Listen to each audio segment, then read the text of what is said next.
Hello, everyone. This is Lorraine Alternative Homesteading. It actually just turned into June 20th, 2026. I wanted to do an impromptu live just because I don't have a lot of space on my phone and I was going to record a video. So I'm going to record it on the live stream. So here we go. So June 19 is considered to be Juneteenth or Juneteenth National Independence Day. It's a U.S. federal holiday on June 19th that commemorates the end of slavery in America, marking June 19, 1865, when enslaved Texans learned that they were free. I'm learning this for the first time myself. So I'm like a little confused because June 19th is supposed to be a national holiday. Nobody's mentioned it.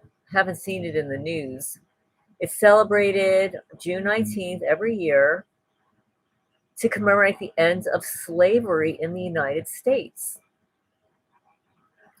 Now, I'm confused because we have a program called the Targeted Individuals Program. It's modern day slavery. Hi, yes, happy June 19th, the end of slavery. Yes, I just realized that. How absurd. So I wanted to talk a little bit about that. And also, I received so many comments, like really long comments in response to some of the last two videos that I posted. So I wanted to create a video on all the comments I received because most people don't get to see all the comments. But I'm running out of space on my phone, so I decided, well, I'll just do the live stream. How are you doing, Eden? Yeah, modern day slavery with the gang stalking. Exactly. Yeah, we never left Egypt.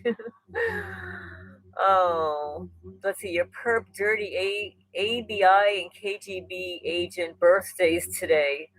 I have no idea when the criminals' birthday are. Oh, actually, I do. I actually do know when some of my neighbors' birthdays are. I don't really pay much mind to it, but I remember when I had to take them to court. I discovered what their birthdays were. Um, yeah. So yeah, June 19th, the end of slavery. Craziness. The craziness. So I was looking at I'm on Quora. I've got a space on Quora, learning and research for targeted individuals, and I received an alert about um, a response to a question from 2 years ago.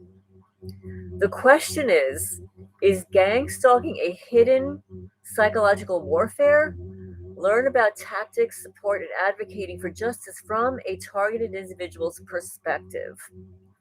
Now, this is 2 years ago.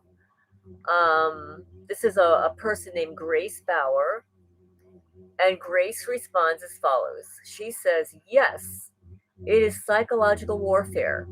Gang stalking is covert surveillance via federal government, the FBI, NSA, CIA, and it is done by local law enforcement and potentially civilian informants, so as to not be detectable or provable in courts.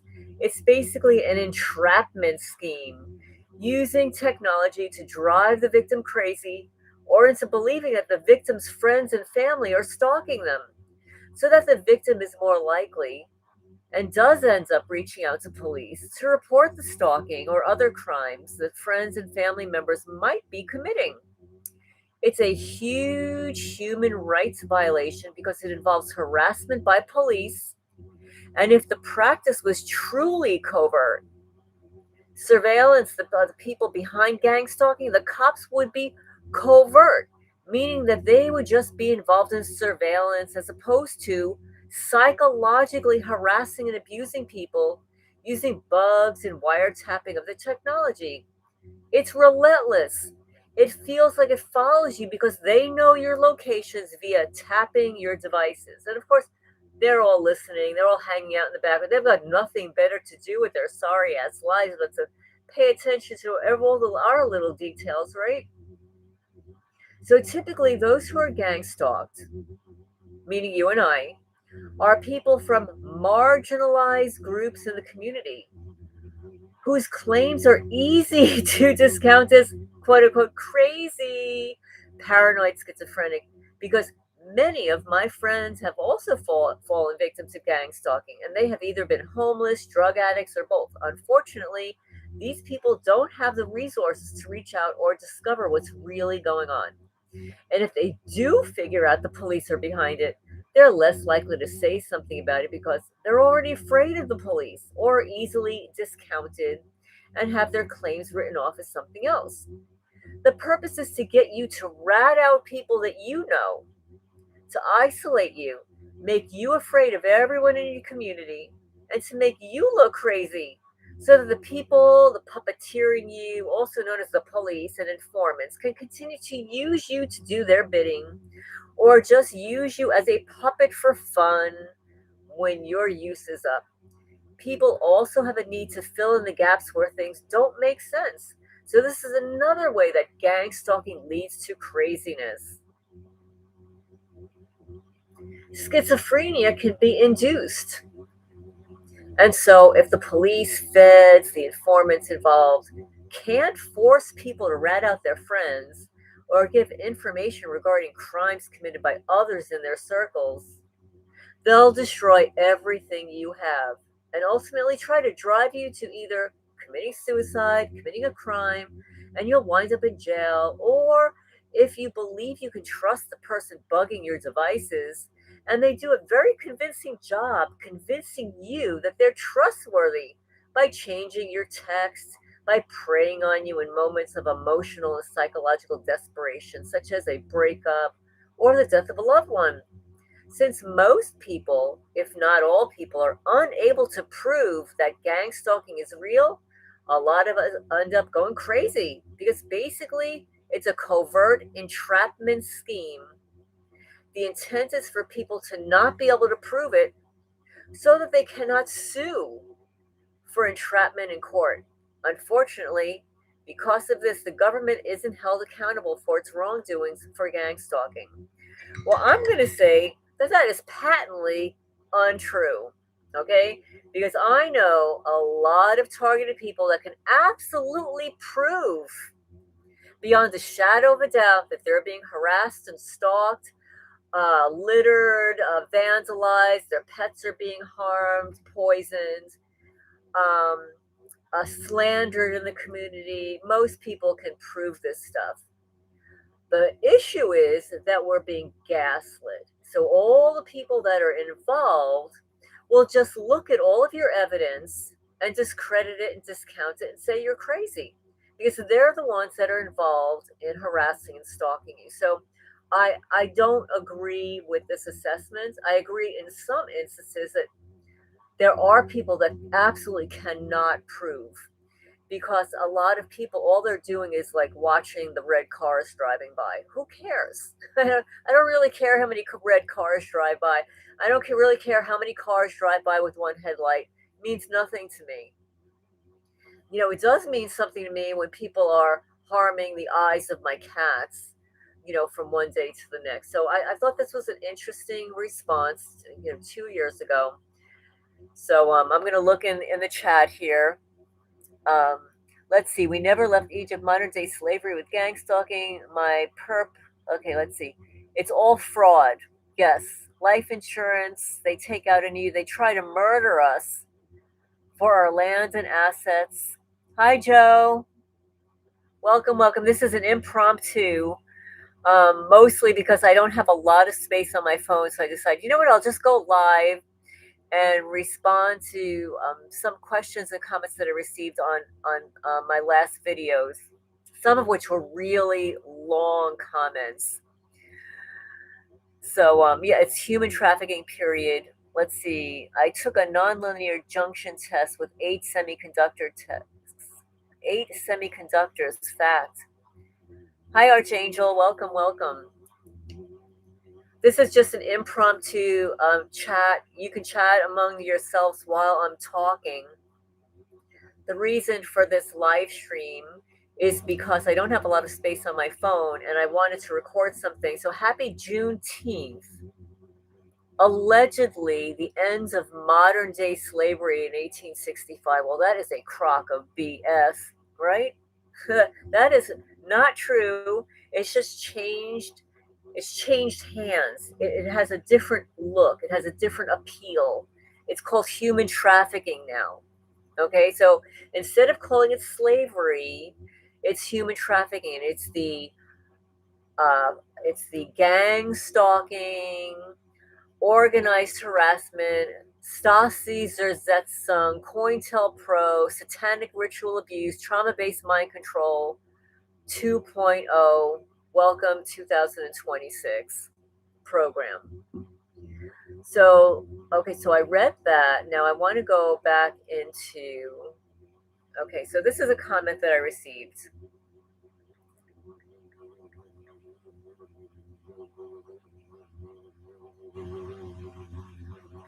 So this is from JJ Loves Animals, left me a comment. Alternative Home saying, please do a video on every aspect of the crimes these criminals do. My lawyer doesn't want me to respond online.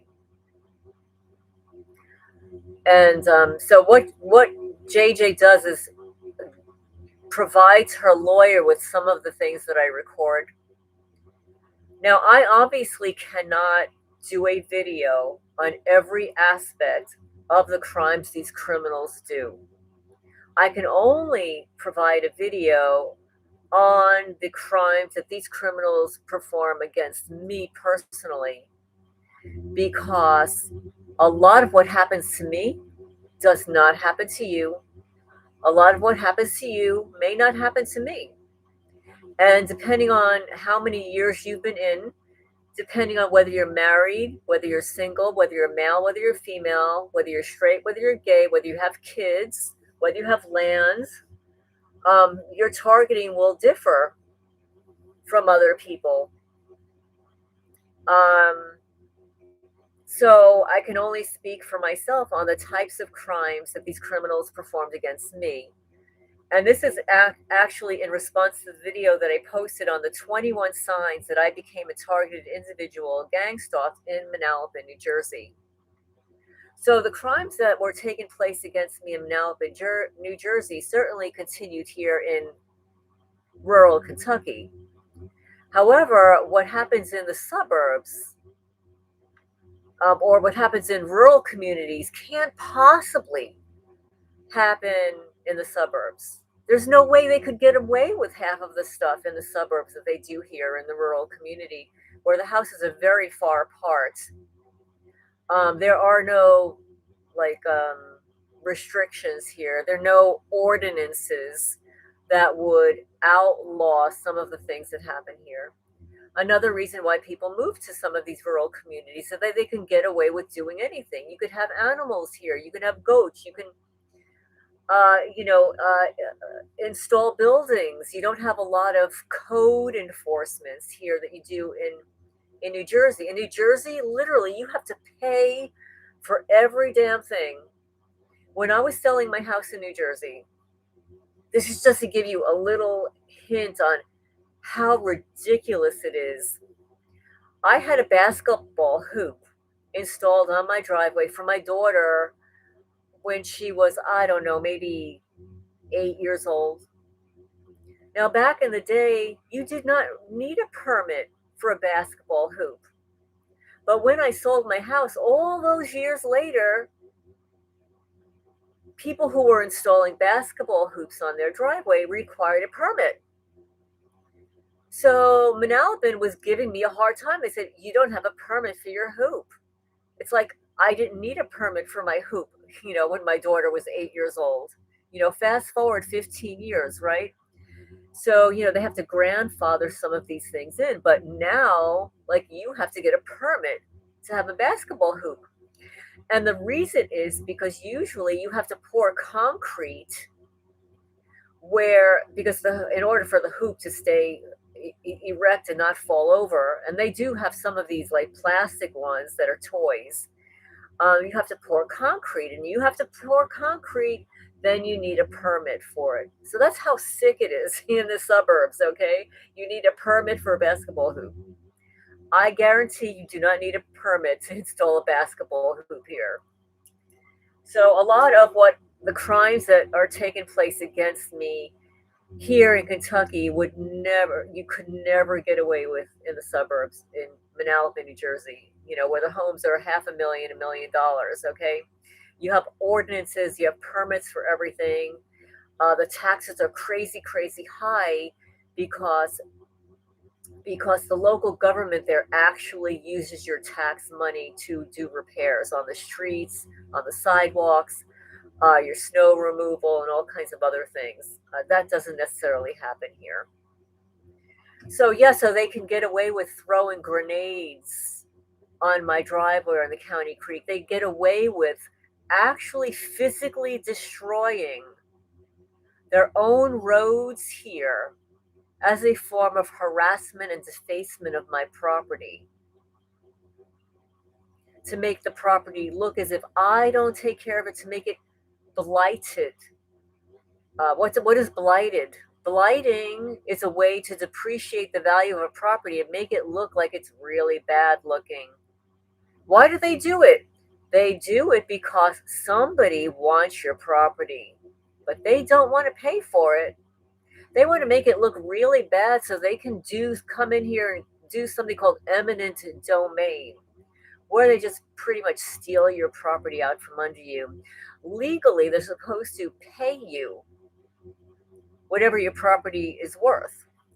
And now this is actually something that did happen in New Jersey. So, and this is just a little sidetrack.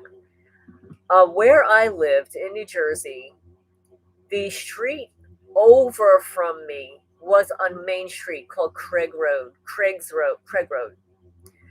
Road wasn't always a huge main street, but because it became very populated, Manalapan became so populated that Craig Road became like a major side street, very heavily populated. So heavily populated that Manalapan says, you know what, all of those houses, your backyards that border that Craig's Road, we're going to have to steal a little bit of your land. We're going to have to take some of your backyard, but we're going to pay you for it because we have to expand Craig Road. I don't remember how many feet it was, but they actually did have to expand Craig Road into the backyard of every home that bordered Craig Road. But they actually did pay all the homeowners for the use of their yard. What it did was it decreased the size of their yards. And also, because the road was extended and there were more cars there, all of those properties had a higher noise level. Car exhaust fumes, horns honking, and literally the traffic was literally in their backyard. Almost everybody had a 6-foot fence and stuff. So that's just an example of how eminent domain works, or at least the way it worked in New Jersey. They actually paid all of those homeowners for their backyards to expand Craig Road. And they actually needed it. They needed the expansion. They don't need any such expansion here, not at all. The only expansion they need is if they keep bringing more stalkers in here, we'll have a higher traffic flow. But all the traffic that happens here is man-made traffic. So I can only speak to what happens here, JJ. And I will tell you what was happening in New Jersey to depreciate the value of my house. I had hardwood floors. I hate carpet. I absolutely hate wall-to-wall carpet. So even though when I moved in there, I had wall-to-wall carpet, I had all the carpet torn out. I installed all hardwood floors and a downstairs tile. So it was either tile or hardwood floors. So this is what they did. I had a beautiful tile at the entranceway at 52 Sutton Drive in Alabama, New Jersey. And this is post divorce. I wanted a change. So I went with my contractor to Home Depot and we picked out the tile. I picked up this gorgeous medallion for the entranceway. I kid you not, and I've got photos of this. Obviously, I can't share the photos here, but perhaps maybe in the future I will post them online. They actually chipped away at tile, a medallion, to create crevices and cracks in something that was only 3 years old. And they did it a little at a time. They would go into the grout of all of my tile and crack it a little at a time, etching away at it. They used a heat gun on all of my gorgeous crown molding and floor molding to cause all of the newly painted crown molding and floor molding to buckle and crack. I had to sand that down and repaint it, not once, because they came back and did it again, not twice, they came back and did it again at least 3 times. I had to renovate my upstairs bathroom 2 times because of the harassment, because of what they did to my new bathroom. They did not finish it properly because they paid off the contractor. How do they do that? The contractor he left bottles of soda inside the walls of my shower stall. Yeah. He changed the valves so that the hot water was actually cold water and the cold water was hot water. The tile was not level. This is all intentional. So that when Manalapan came in, the code enforcement to inspect it, it failed inspection. Everything failed inspection. Everything, the whole bathroom failed inspection. To the point where this $3,500 bathroom I had to redo. It cost me another $2,000. So that bathroom that should have cost like $3,500 cost over $6,000. And this was Italian tile, wall tile, I had glass tile. And when we opened up the shower stall, we found all the SHIT that contractor left inside the walls of my shower stall. Yes. So now this would not happen to you if you were renting an apartment. These are just the things that they do called real estate property mobbing that they do to a homeowner to depreciate the value of your property, to cause you to spend all this money. So because the Manalapan Township Code Enforcement was all in on it, the second time that I had to renovate that bathroom, they absolutely refused. 2 people that I wanted to re-renovate it, they came to me personally and said, "What have you done to piss these people off?" Again, what have you done to piss these people off that they won't allow me to renovate your bathroom? I did not have a clue what they were talking about. Didn't have a clue. I lived there for all those years, doing all these repairs on my house as a single divorced woman. And they refused to even allow me, the guy that I really wanted to renovate the bathroom again. So I had to hire somebody that they wanted. The only good thing that came out of that is the guy loved one of my cats. This was a kitten. that I had that I was going to adopt out, and he and his son fell in love with this cat and adopted the cat. So I was thrilled. And then he would send me videos and photos of the cat hanging out with his dog. So that worked out really well. And I also found out, and this was also really interesting, and this was helping me at the time because I was going through my master's studying children falsely diagnosed with ADHD and the negative side effects.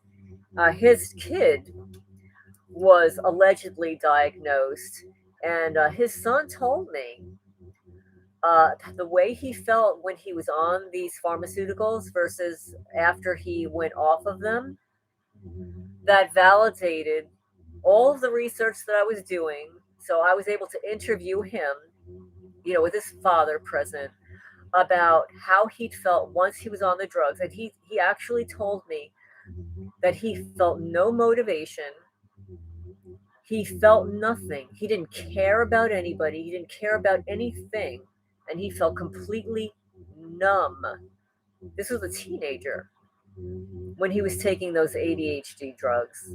As soon as he came off of them, weaned himself off of it, life came back, all colors and everything, and fell in love with my kitten. So that was something that happened. Now, there was something else that they did in order to depreciate the value of the hardwood floors. And I found the tool that they were using. They left it in my linen closet upstairs on a shelf.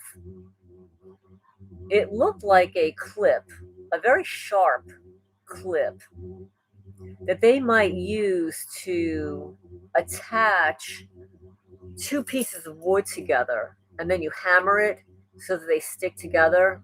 Please, I don't know what the terminology is, but they use this little tool to go into the grain of my hardwood floors. You have no idea how long this took for them to do. And I realized that they were doing this every time I left the house. They were going into my house, into my bedroom, and etching away. They would follow the grain of the wood and use this little tool and etch away at the grain. So what it would do would it cause lines in the grain of the wood. Just horrible. And they did this a little at a time, a little at a time. So what it also did is it took the sheen, the glow, the beauty of the wood totally disappeared. When I would run my hand over it, it was no longer smooth. So like when you would clean it, it would catch, whatever you clean, the cleaning tool that you were using, it would catch it in the wood.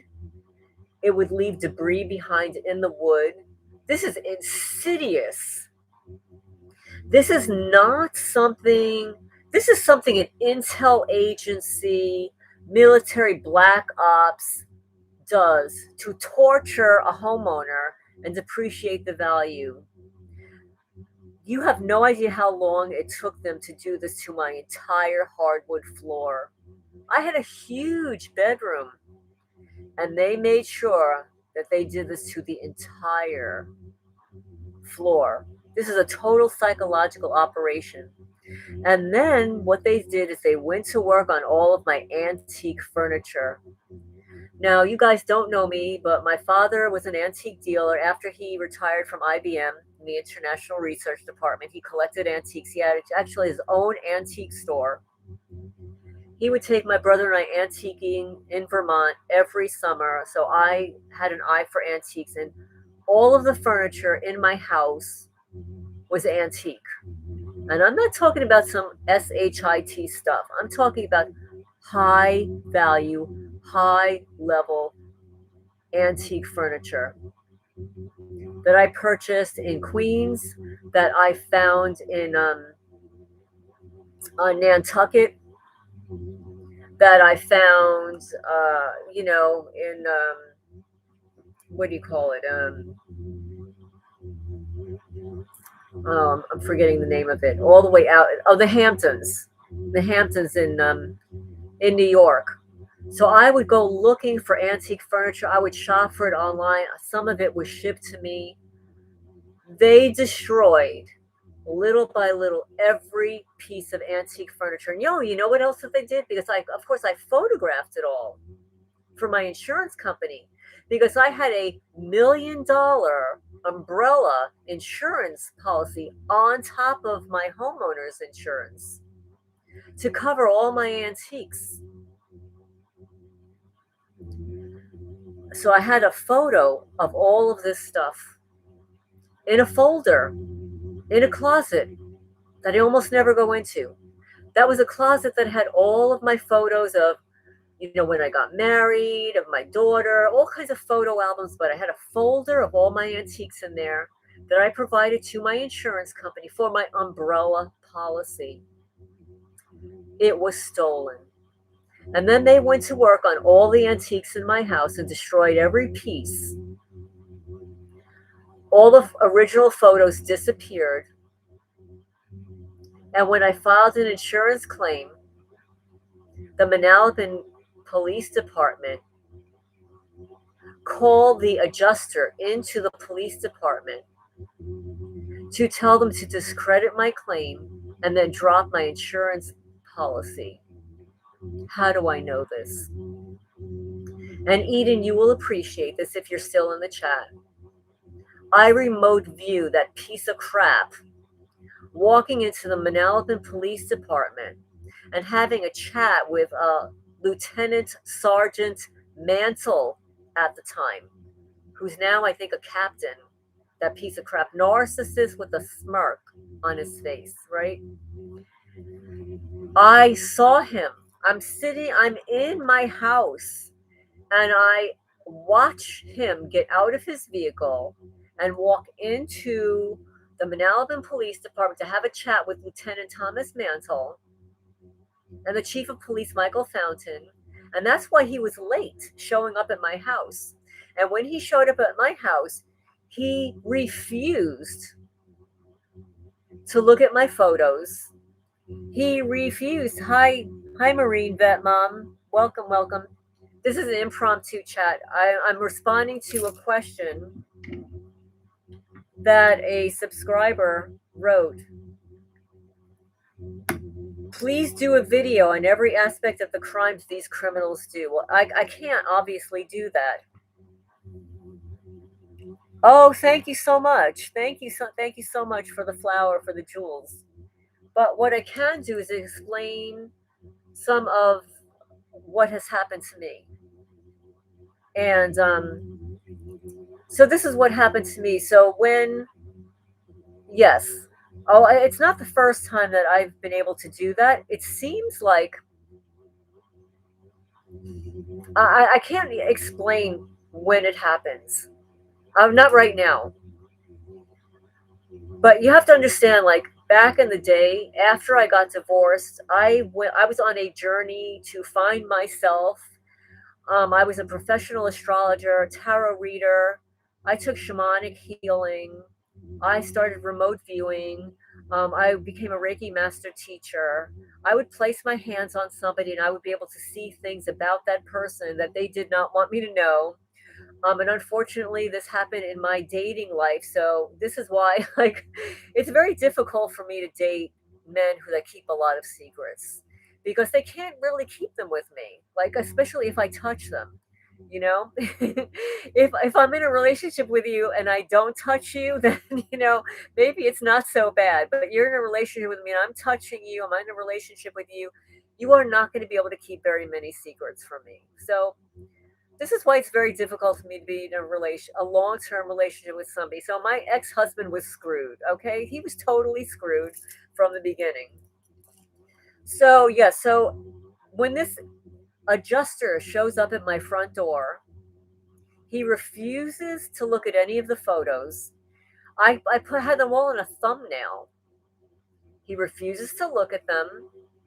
He refuses to go upstairs.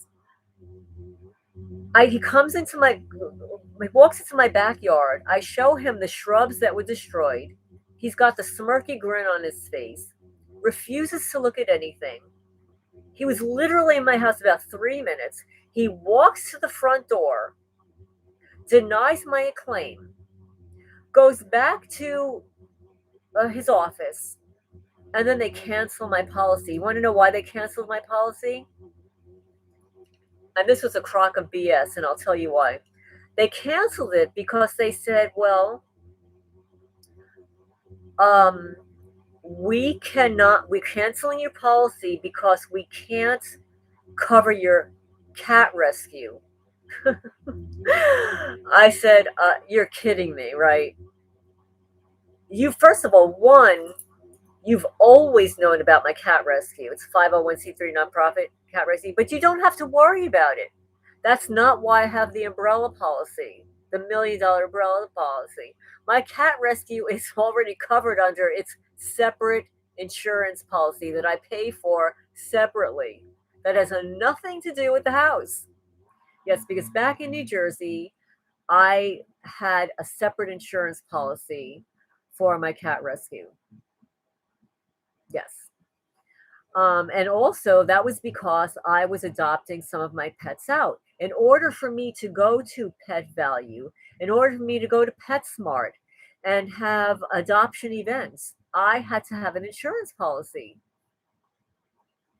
which was completely separate from my homeowner's policy. So that didn't work for those pieces of crap in Toms River, New Jersey, Allstate Insurance.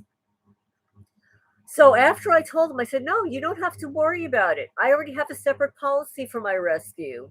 They had to come back with another excuse. So that didn't work for them.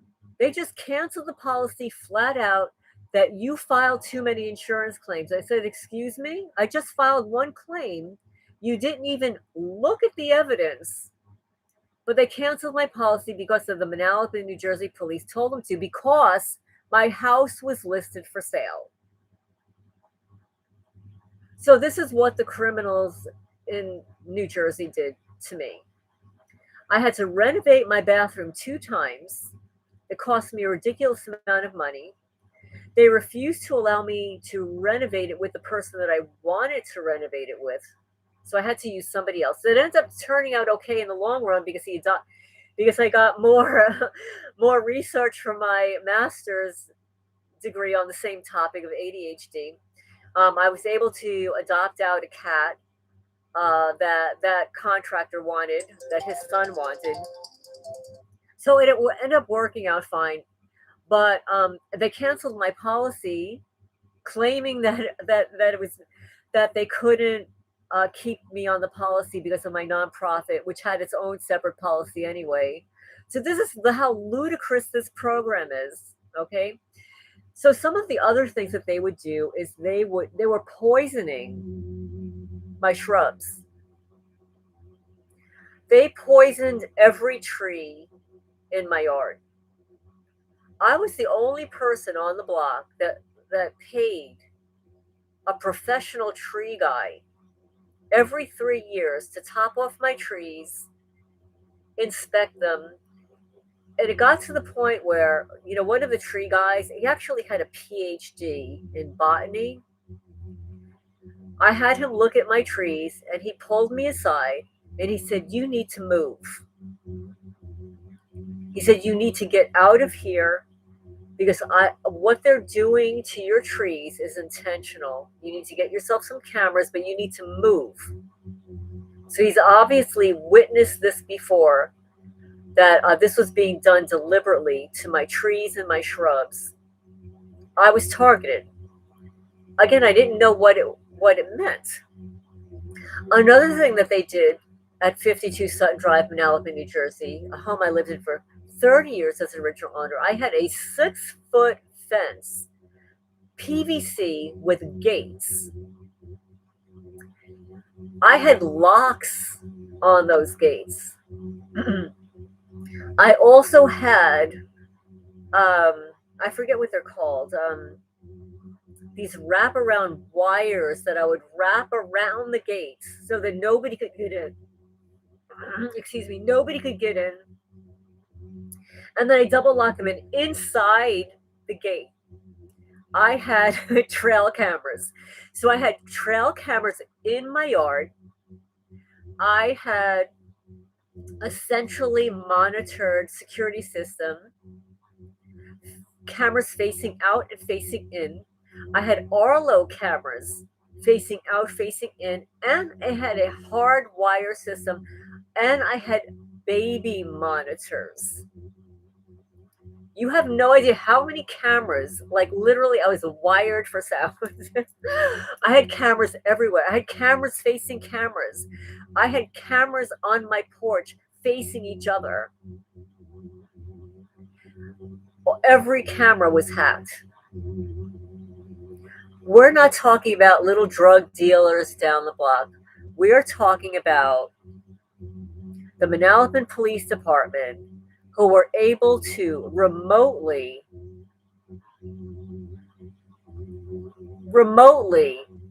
wipe clean my cameras whenever they wanted to.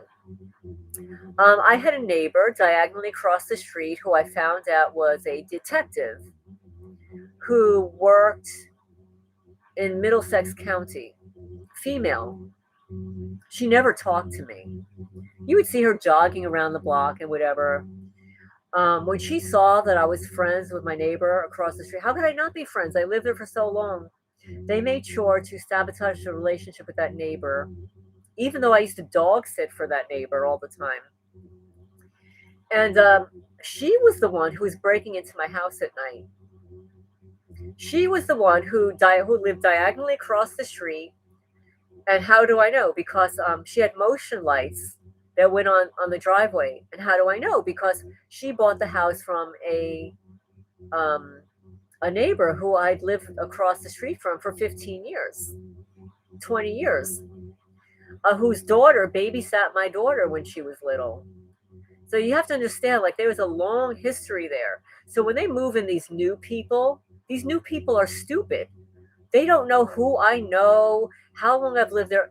I lived there so long that I knew the schedules of everybody on all my neighbors. Why?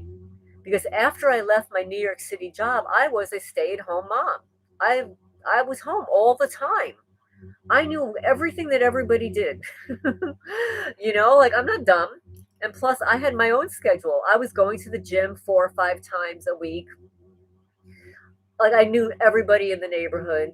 I knew everybody at the gym. I knew all the local store owners. Everybody knew me because I lived there so long and because I was not at home all the time. I was out and about. I was shopping. I was going out to eat. I was meeting friends. I was very sociable. Like, my daughter even says to me, like you were more sociable than I am now. So this is how I knew weird things were going on. I would come home from an adoption event and walk into my house, and my slider door would be wide open. My slider door had a bolt going in horizontal and vertical.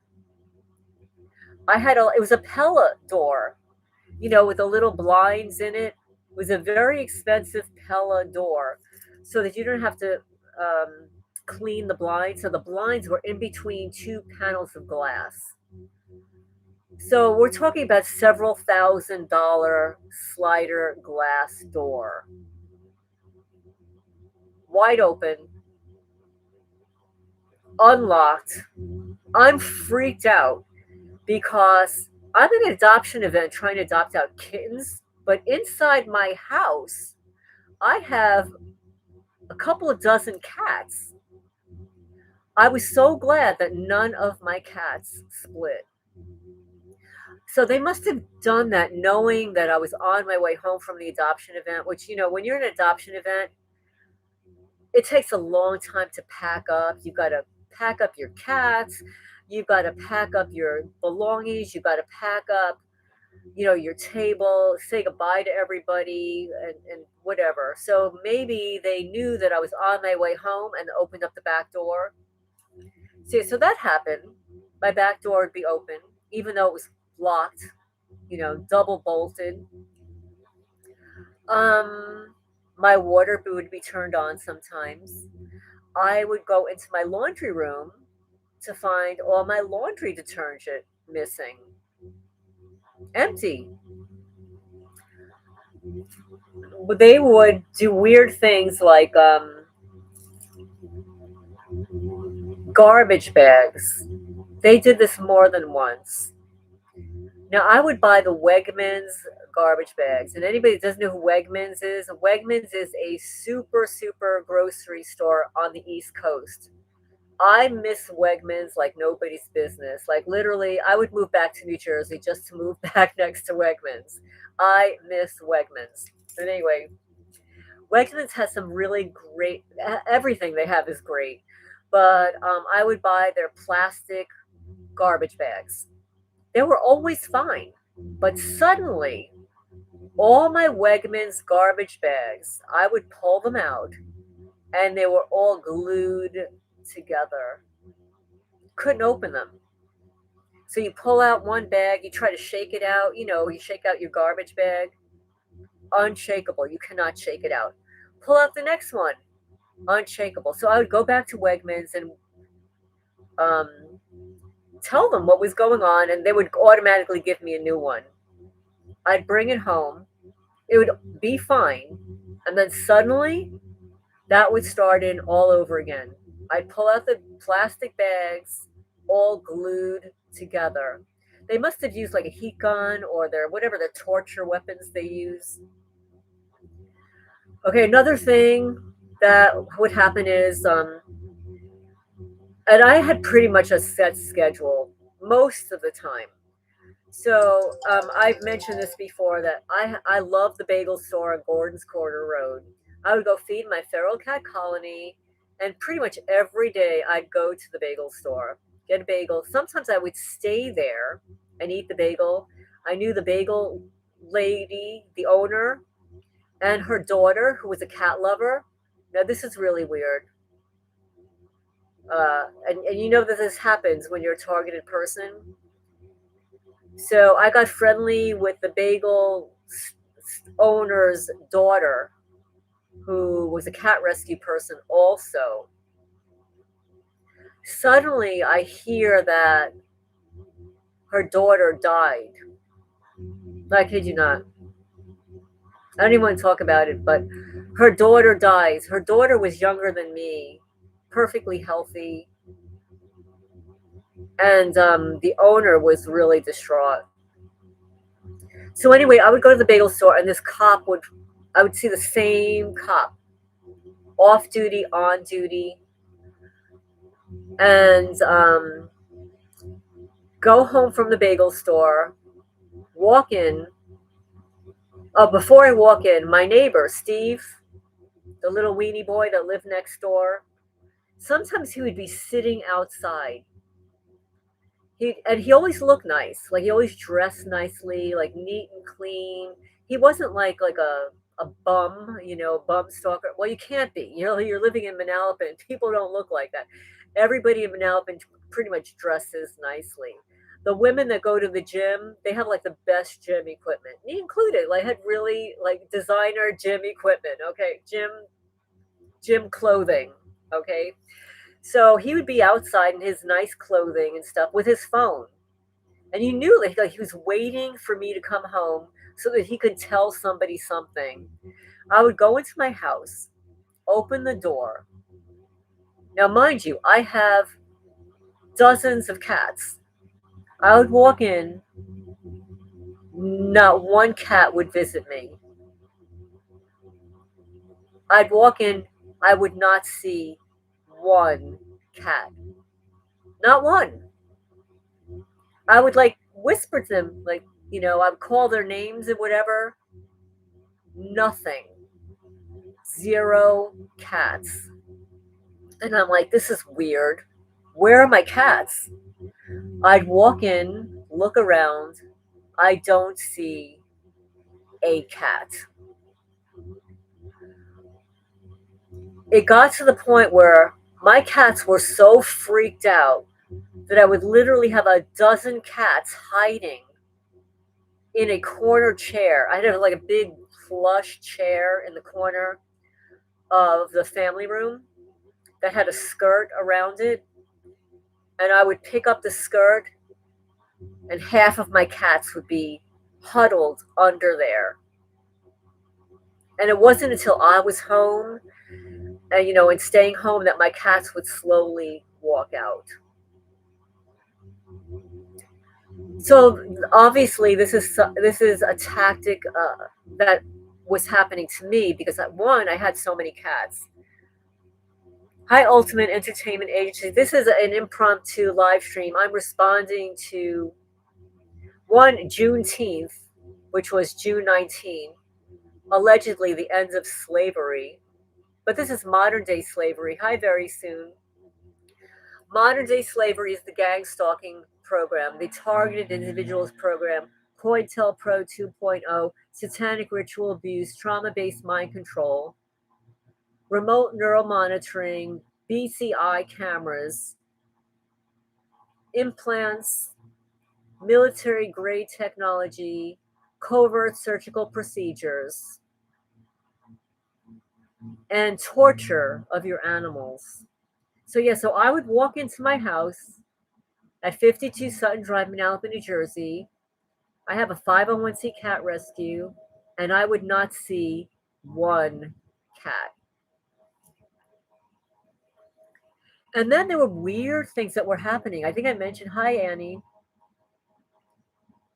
So there was one time I was upstairs in an upstairs bedroom, and I had a 5-bedroom house, just to give you an idea. I had a 5-bedroom house, 2 sheds in the backyard, a huge attic above my primary residence, and then I had an attic above my 2-car garage. I had a driveway, mailbox at the foot of the driveway, and a gorgeous yard that was a half of an acre. By comparison, okay, I'm going to say by comparison, right here in Kentucky, I have 64.6 acres of land. I've got land across the street and on the other side of my driveway. I've got woods everywhere. I've got wildlife and foraging, and I cannot see a neighbor from my house. I cannot see a neighbor. When I walked out of my house in New Jersey, did I see neighbors? You cannot not see neighbors. You walk into your backyard, there's a neighbor to the left, a neighbor to the right, and I could see like 5 neighboring houses from my backyard. And I knew all of my neighbors, except for the ones that they moved in. Okay, the new neighbors that they moved in. Hi, Sue. Hi, Elsie. And then when you walk out your front door, how do you not see neighbors? If you look out to the left, you can see all the neighbors down the block, 15, 20 houses. You look to the right, another 15 or 20 houses. The houses were very close together. This is the suburbs. Welcome to the suburbs. Welcome to what New Jersey calls a development. My development was called Northfield Estates. And when I moved there, it was a new development. There was no grass. There were no trees. They were just putting in the sidewalks. Everybody's yards were connected. Nobody had a fence. There were hot air balloons landing in my backyard. And every night there were deer in my yard. And then people started moving in, putting up their fences, no more hot air balloons, no more deer in the backyard. The deer would be walking down Sutton Drive. So I'd walk into my house and not see a cat. And then things started going missing. I'll tell you the weird things that they did. So now you have to understand, like, I had a big kitchen. And I renovated my kitchen. I renovated top to bottom everything in that house after I got divorced. I removed some wallpaper, put up tile, and I like to cook. So I would go into, I would call my Tupperware cabinet. go to pull out Tupperware, and all the tops to my Tupperware would be missing. I had measuring cups and measuring spoons, maybe 3 types of measuring cups and measuring spoons, and they would steal the same measuring cup from each set, the same measured spoon from each set. So let's say my half a cup would be missing from every set of measuring cups in New Jersey. But I still didn't know that I was targeted. I didn't know what was going on. Like, this is called cognitive dissonance. Cognitive dissonance is when your reality, your perspective on what your life has always been is not matching your new reality. It doesn't make sense. How is it that somebody was getting into my house? And I would have this conversation with my mother. My mother would yell at me on the phone and say, Lorraine, nobody's breaking into your house. She would say, nobody. You have baby monitors. You have a centrally monitored system. You have a hardwire system. You have trail cameras in your bedroom, in your yard. You have cameras everywhere. How is this happening? So one day I'm on the phone with my mom, and she says they have to be getting in somewhere. I'm on the phone with my mother. And I know, because I live there, right? I know that there are windows in my house that I never open. Never. So I'm on the phone with her, walking in every room, looking at every window. I go upstairs, look at the windows, locked, locked, locked, locked, locked, locked, locked. Go downstairs, go into my office, windows locked, the front windows locked. I go into the addition of the house. When I say addition, this is a room that I built with my ex-husband that was not part of the original house, which is why my house was one of the largest houses on the block. I go in there, I look at window number 1, locked, number 2, locked, 3, locked. The very last window in the corner of that room was unlocked. So I was on the phone with my mother at the time. I said, Mom, you're not going to believe this. There is one unlocked window downstairs in the addition, which is underneath my bedroom. This is how they were getting in at night. Not only how they were getting in at night through this unlocked window, but how were they getting in through my yard when I had a 6-foot fence with locks, bolts everywhere. My neighbor had a huge ladder that he kept on the side of his tremendous shed. His shed was so large that you could live in that shed. And actually, that shed had electricity wired into it from the original owners who moved out. Now, this guy, Steve, and his wife, they did not do work. They didn't lift a finger. They sat in their backyard, looking on their phones, hanging out all day long. They did not work. Well, yeah, they did work. They were paid informants, right? They were gang stalkers. They were mobbers, property mobbers. They were using that huge ladder to climb over my 6-foot fence, get into the unlocked window, and get into my house at night. And God only knows what they were doing. Because I think I'd mentioned that I was a really healthy person, probably the healthiest person in my entire family. I don't smoke, drink, or do drugs. I don't take an aspirin. I don't take pharmaceutical drugs. I worked out at a gym.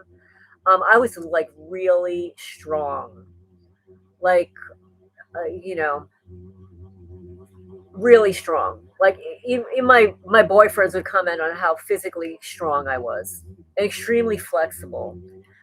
I did ballet, gymnastics as a kiddo, so I was really healthy, and I ate organic food. I cooked all that stuff. So how was I waking up with headaches? I started waking up with headaches.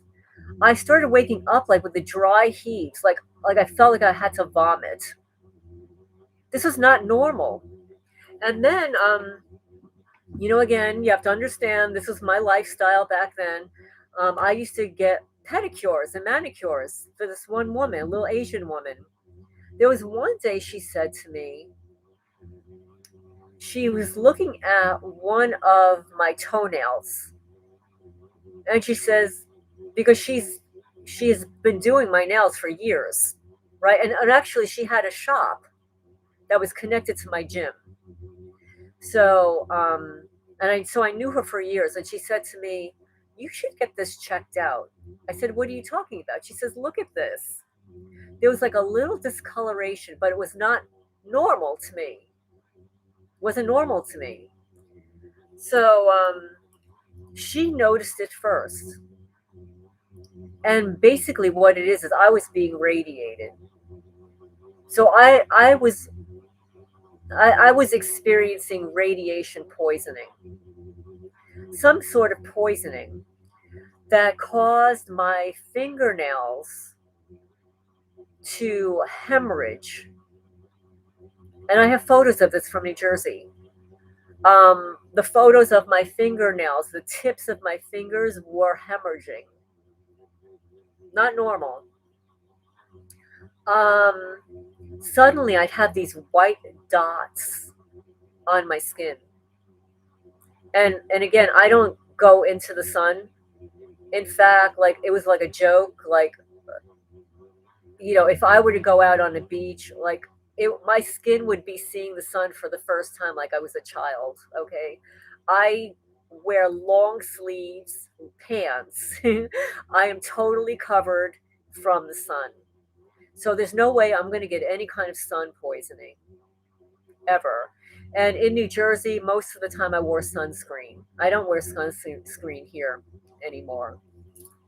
So there was no reason for me to be getting these weird sudden skin conditions. So, but again, I didn't know what was going on. I just didn't know. So yeah, so my Tupperware covers were missing. All of like my half a cup and like maybe teaspoons were missing, all from my sets. Um, a brand new steak knife went missing. It would cost me $67. And of one of my subscribers says, "Well, wait a minute. What does that knife cost now?" So we looked it up actually while we were on a live stream. It's like, wait a minute, that knife that was selling for $67 that was stolen is going for $109 now. Yeah, so that was stolen from me. My water bill started increasing because these criminals were going into my house when I wasn't home, letting the water run. That was another tactic to increase your bills. Something else that happened is they were stealing my Verizon invoices. And I was so busy, I didn't even recognize the fact that 3 months had gone by and I didn't receive an invoice. I finally received a fourth invoice that says that I owed, like, I don't know, it was like $400. I call up Verizon and I said, I have not received any invoices. So that's something else that happened.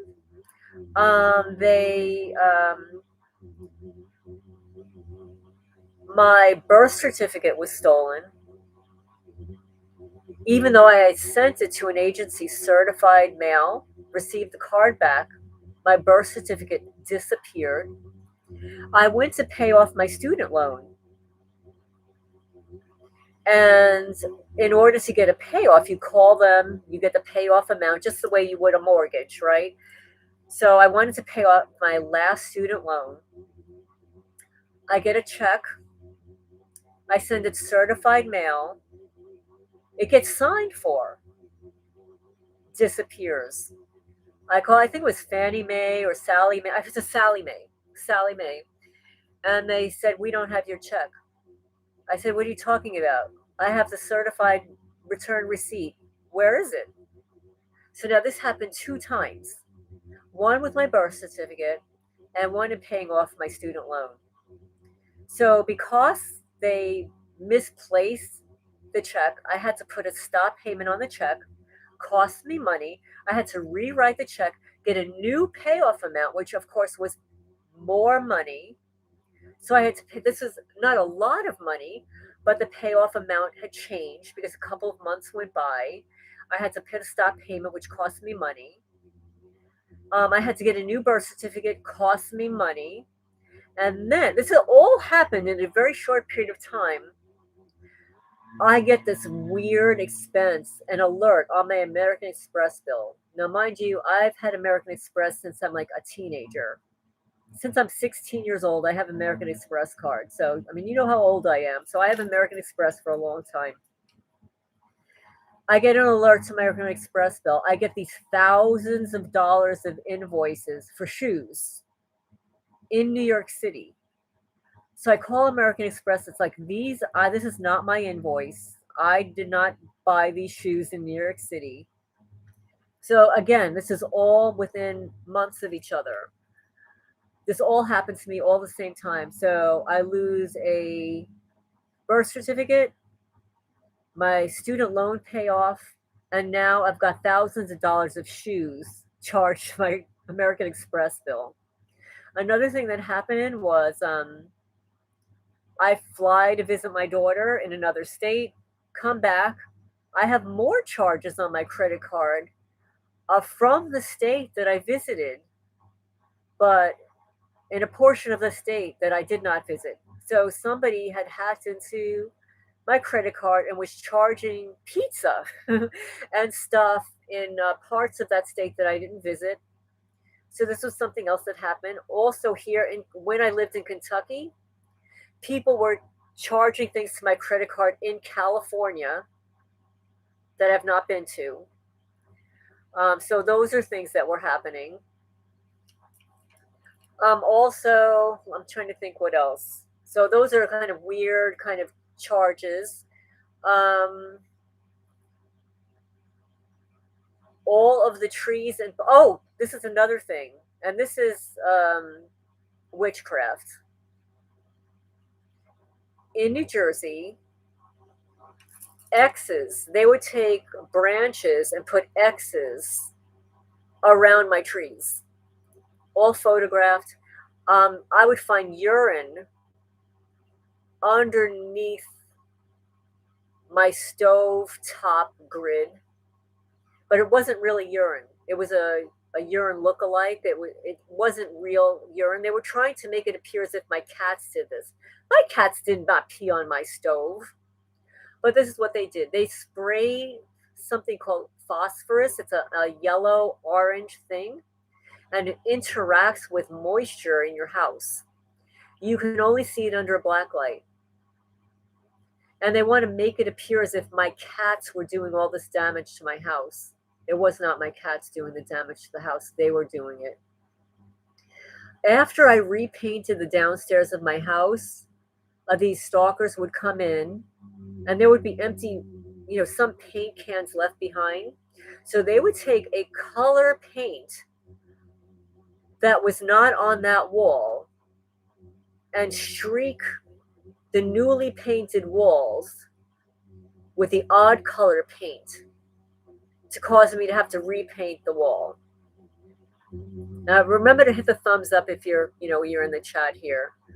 This is, again, it's an impromptu chat. I'm responding to a question that a subscriber said, could you please let us know what the other tactics are that targeted people can understand? It's like, you don't understand that the tactics that are used against me are not going to be the same tactics that are used against you. I own a house, I own land, I own property, and I have a cat rescue. So some of the tactics that are used against me are not going to be used against you. I don't get V2K, but I have tinnitus that is so loud that I hear it all day long. And then, of course, I get the creepy voice in my live streams to torture all you guys. So if you hear some stupid, creepy voice in the background, unfortunately, that is part of my targeting to torture you guys, okay? And some of the voice hearers get really pissed off with creepy voice. So that's a tactic that's used against me. They poison my cats. They're experimenting on my cats. They harm the eyes of my cats. They have done some disgusting things to my animals in New Jersey. I photographed them all, and I know that it's satanic ritual abuse. I know that it's torture used by Satanists because I have blown up the photos to find ritual devices that are left behind that they've used against my cats. I only found out years later because I found the same stuff in the same devices in my backyard that I found next to the cats that they killed in the feral cat colony on the other side of Manalapan. So, how is it possible that the same pieces of wood that are not any part of my backyard would appear next to a cat that they tortured on the other side of Manalapan in a wooded area of the Pine Brook cat colony? So this is how I was able to finally link together that this is not just like it's not just stalking. It's not just people doing U-turns in front of me. It's not just asset stripping. It's not just the Manalapan Police Department that were stalking me. Oh, and it is satanic ritual abuse. And how do I know also? I woke up one day with an X etched into my stomach. I woke up one time with scratches all over my back. And I was not sleeping with a guy at the time. I did not have anybody living with me at the time, but I had scratches all over my back. Of course, I joked about it to my friends. It's, oh, it must be like some, religious experience, right? And I'm not a religious person, but I thought like, oh, I just some religious experience. It's like, no, this is really there's some sick thing going on. Another thing, so they would do humiliation rituals. One of the but I'm not humiliated by it. It just pisses me off. Like there's some things I'm going to say probably humiliate me like everybody else, but what they were doing to me was not humiliating. It just pissed me off. So one day I wake up and in my backyard, again, 6-foot fence, all locked and everything, there is piles of human feces all over my backyard. And yes, I do have photos of it, and maybe at some point I can upload them to my channel for you to see. But yes, all over. And I have a witness to this because the same day that I found this, my pressure washer guy was coming to clean my gutters and to clean my house. And this is how I took care of my house back in New Jersey. There weren't a lot of other people on my block that cleaned their house the way I did. I pressure washed my house and my gutters. I had gutter guards every year. But he came the next day and I showed him what was there. So, and I did call the police. Big mistake. The cop guy comes.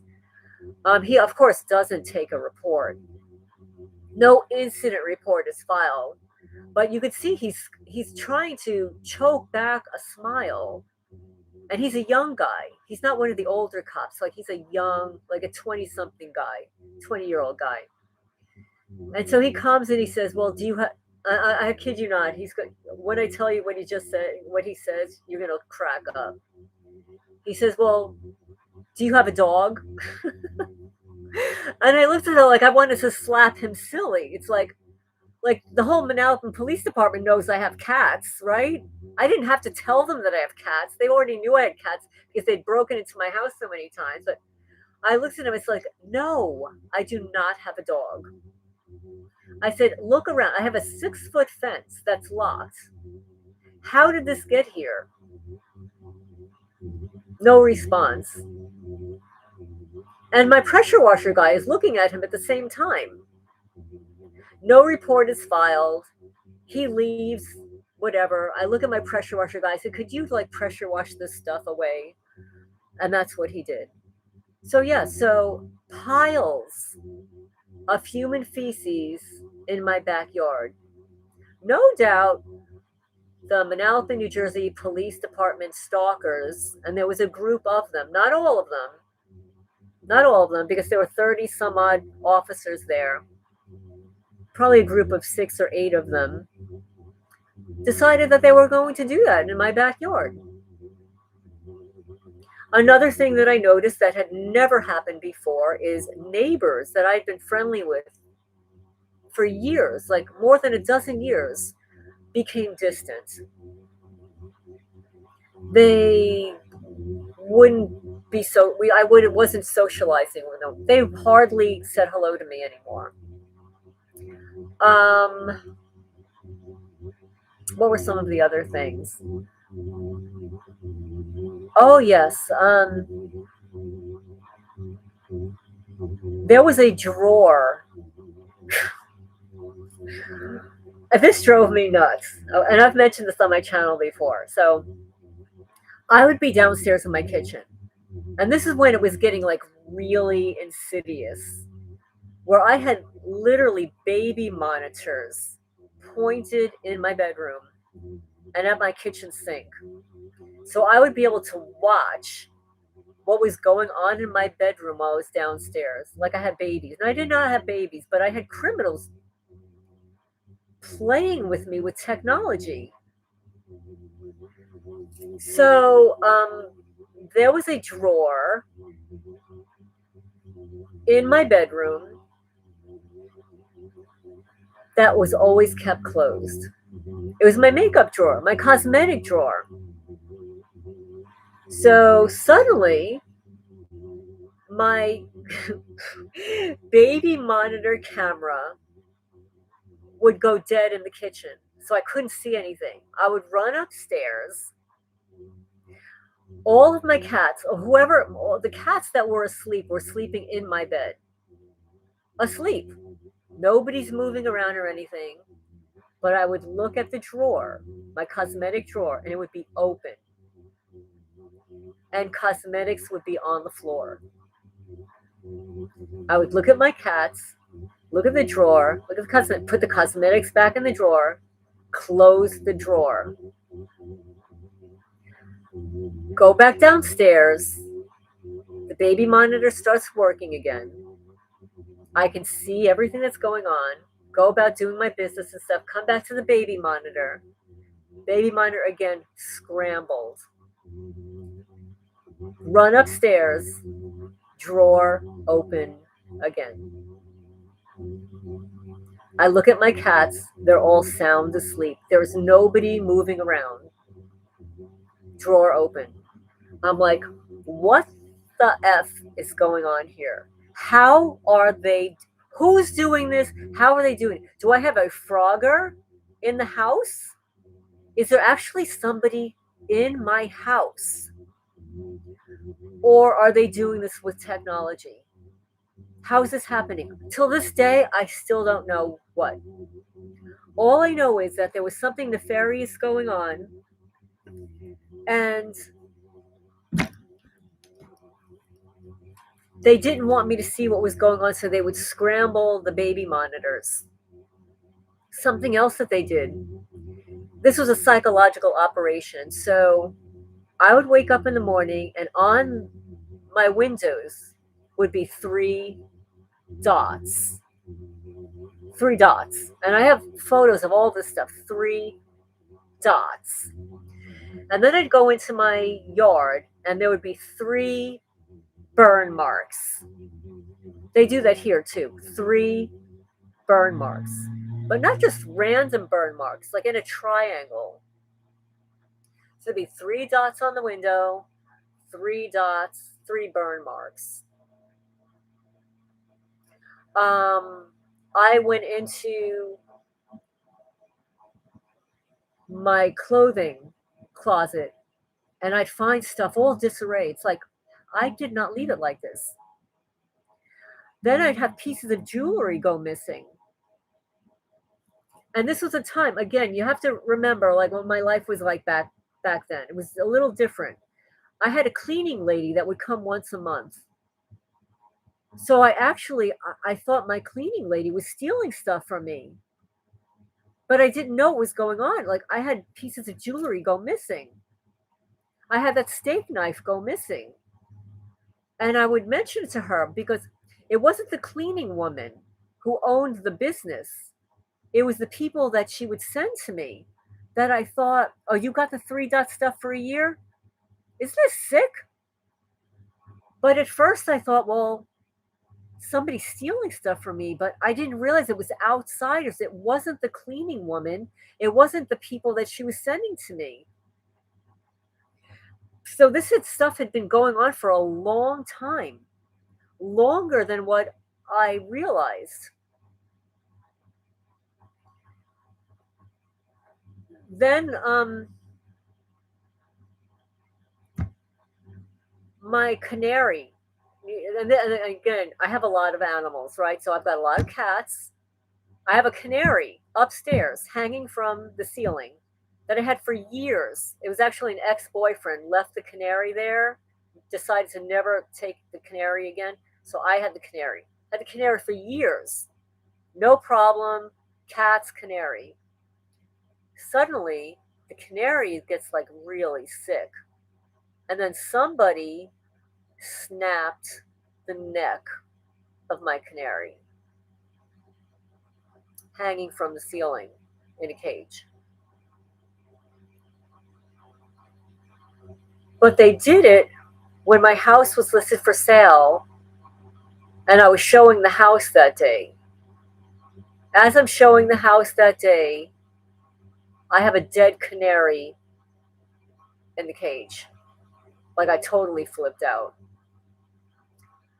I also had a chinchilla. I don't know if you know what a chinchilla is. Chinchilla is the one of the most adorable animals on the planet. Like, I would love to have another chinchilla, but I would not have another one again. Not here. I love the chinchilla. My little chinchilla was the sweetest, softest, cutest little thing on the planet. Chinchillas they like to go into dust baths. You cannot wet them. They have the softest fur on the planet. Literally, they have more strands of fur in an inch than any other animal in the world. Their fur is so plush and soft. But they have to go into like a dust bath. These fuckers suffocated my chinchilla.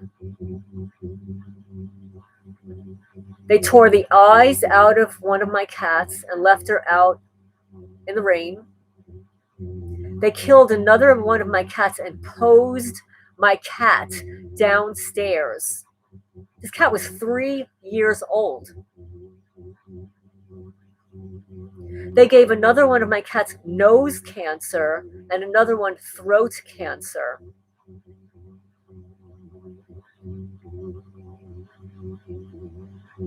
They've harmed the eyes of all of my cats here in Kentucky. They burned holes in my cats, a hole in my rooster. So you're not going to get exactly the same thing as I get if you don't have pets. If you don't have a house to asset strip. So another thing that they did is they would go into my feral cat colony and damage their belongings. They actually sent kids into my cat colony to harass my cats And how do I know? Because I installed trail cameras there and I caught these kids harassing my cats, but they weren't just there by themselves. They had their parents waiting for them in the parking lot. And I had a witness to the fact that they deliberately lured one of my cats to the parking lot to run it over. Let's see, Marine Vet Mom says, my cat peeks out of her area when I arrive before she will come out to see me. That's what they do. Because they're scared. Somebody's entering your house. Now you have to understand, in New Jersey, in order for me to be able to move, hi JJ loves animals. I'm commenting. Oh, you're a subscriber now. Okay. I'm actually, this live stream is partially responding to your comments on my video on the 21 things that I recognize that I knew that I was targeted in Manalapan, New Jersey. So I'm continuing that for you on your behalf. But I can't obviously tell you all the things because I'm not you. Your program is going to be different than mine. Like, I don't get V2K, but I get Tonight It's Like Nobody's Business. It is so loud. And it's increased, like, from New Jersey to here to, like, within the last year, it increases. So, when you're hearing tinnitus 24/7, that's really bad for your brain. It's very bad to have to hear noise like that all the time. It can cause Alzheimer's, it can cause Parkinson's, it can cause a whole bunch of things. Oh, what they do to my animals, I cannot even, because YouTube does not like it. YouTube already demonetized the video that I uploaded for members only on what they did to my cat. And that kitten, died. I knew it was going to die. There was no way it was going to live, but it died. So I cannot tell you how many animals have died here. I don't even name the cats anymore because I'm not even attached to them anymore because of what they do to them. And that's how they change you as a person. In New Jersey, when they harm my cats, literally, I would cry for days. I just cry. I would sob to my mother on the phone, like cry, cry, cry, I can't even cry anymore. Yeah. So those are some of the things that were happening. Also, in New Jersey, now remember, I lived there for 30 years. In 25 years, I had never seen a frog in my backyard. I do not live near water in New Jersey. Nobody lives near water in New Jersey unless you live by the shore. And I don't live by the shore, okay? So suddenly, I would have frogs in my yard. But nobody else had frogs, only me. Yeah, you stop crying too. Hi, Tuesday. Welcome, welcome. This is like an impromptu live stream for Juneteenth, and it's not Juneteenth anymore because now it's the 20th. But JJ left me a comment. Let me go back to it 1 second here. And there's an ant crawling on my phone because this is something else that they do for me. I have insects everywhere. It makes me sick. So they know what drives me crazy, right? So they just do what drives me crazy, give me more bugs. Please do a video on every aspect of the crimes these criminals do. My lawyer doesn't want me to respond online. I'm not to give them a clue. She's taking care of both problems. Let you know after the fact. Okay, so this is what I started to respond to. These are things that happen to me. You want to know about bugs? Okay, well, I live on the edge of a national forest now. We definitely have bugs. We definitely have insects. but not like this. I have them literally emerging from my laptop. So what I do is I have large pieces of tape. And this is disgusting. And I see a bug crossing my laptop. I have my tape and I just slap it with tape. And unfortunately, this is what they do. They throw insects everywhere. I've got fly paper above my sink that's completely filled with insects. They keep dumping raccoons on my property. Do you know that I have relocated already 20 raccoons? And there are at least 5 more? Where are they coming from? And then I set a trap out last night. Instead of a raccoon, I trapped a possum. A possum, I do not like possums. I'm sorry. There are some people like, I have a subscriber that loves possums. Anybody that wants a possum, come and get them. You can have possums, you can have all my raccoons. I do not want them. And yes, they're adorable. The raccoons are so cute. I do not want them anymore. They're eating all my cat food. I cannot afford to feed all these raccoons anymore. And also, who wants to buy my house knowing that there is swarms of raccoons, right? So, of course, that's what these criminals do. Let's see, Storm Dancer says, people abusing God's animals is a sin and they will pay for it. Well, thank you. I agree with you. I agree. So yeah, so they snapped the neck of my canary in New Jersey. They suffocated my chinchilla. They tortured 2 of my rescue cats in New Jersey. I rescued them from the New York City animal shelter. They were going to be put to death. I rescued them, rehabbed them, and the cats were doing great.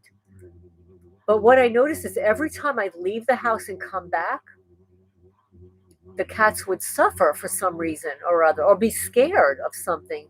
Again, I was so naive. I did not know. The cognitive dissonance was, nobody's getting into my house. I have a security system. I would be alerted if somebody came into my house. I've got cameras everywhere. I've got an alarm system that will, alert me. How is this happening? This is another thing that they did. I had antiques, and I also had antique rugs, carpets, not wall to wall, but standalone rugs with Asian rugs, expensive Asian rugs, thousands of dollars, right? Suddenly they would start to fall apart. I couldn't understand why. So I would flip my rugs over. They were being sliced from underneath. They were slicing my rugs from underneath, so you couldn't see them from the surface. So how is that happening? That's what they were doing. They started puncturing holes in all of my screens, even though they were brand new. So in order to list my house for sale, I literally renovated the house top to bottom. I painted everything, renovated all the bathrooms. I had that addition. They poured urine on every sofa that I had. Even in that addition room where I kept the door closed. And they didn't pour it like where you sit. They poured urine in all the soft portions, like in between the cushions. So they literally destroyed a leather sectional by pouring urine in it. Every antique chair that I had, they poured urine over everything. They wanted to make it appear as if my cats were doing it. My cats were not doing that. They destroyed tens of thousands of dollars of furniture. That does not include like all the antiques. And they stole the folder of the photos of all the antiques that I had photographed from my insurance company. Because again, for those people that came in here, in New Jersey, I had $1 million umbrella policy on top of my regular homeowners. I also had a private insurance policy for my nonprofit that was separate from my house policy and separate from the $1 million policy. So I had it all covered that if anything happened to anything in my house or my property, would be covered. That insurance company paid zero for all the damage. Thanks to the Manalapan, New Jersey Police Department calling the insurance adjuster in to have a little chat with them to discredit me and then cancel my policy. So let's see. Yes, they turn it off. They use a jammer. That's exactly right. They use a jammer. You work for a tech company and built meters and meter frequencies. I learned all about frequencies, the good, the bad, and the ugly. I stopped working for that company, and that was in the 1970s. Well, this is what happened in New Jersey. So I kept calling Verizon after these weird things were happening. I would call my alarm company. They kept sending guys out. I was spending so much money to monitor everything. They kept guys coming out, changing the batteries of everything, searching for the connections between my alarms and everything. I had a friend come out who was a tech support person. And then finally I sold all of my Arlo cameras.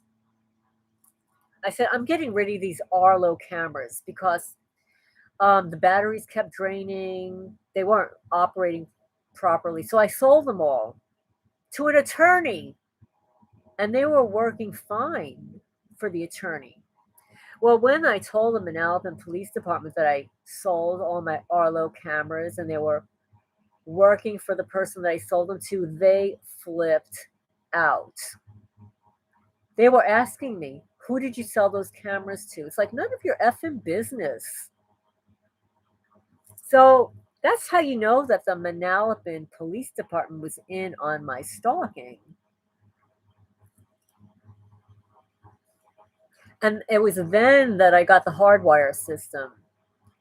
While the hardwire system was being installed, I literally had people driving back and forth in front of my house, stopping to watch what was happening. I kid you not. And they flipped out.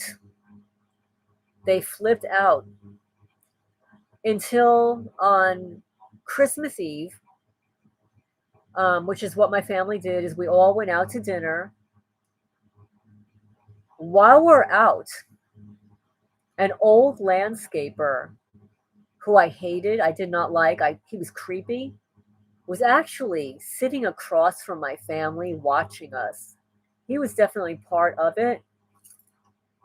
When we get back home, they had hacked into the hardwire system. They loosened the top step of the staircase in hopes that either me or one of my family members would fall down the stairs. There was nothing wrong with that step previously, so I had to have it repaired. This is the extent that these efforts will go to destroy somebody's life.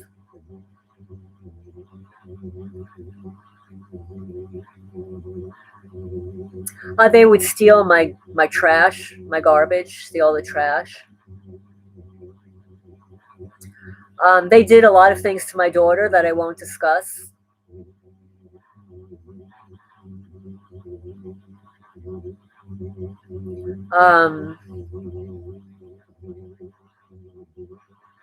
The stuff that they did to my cats is off the charts.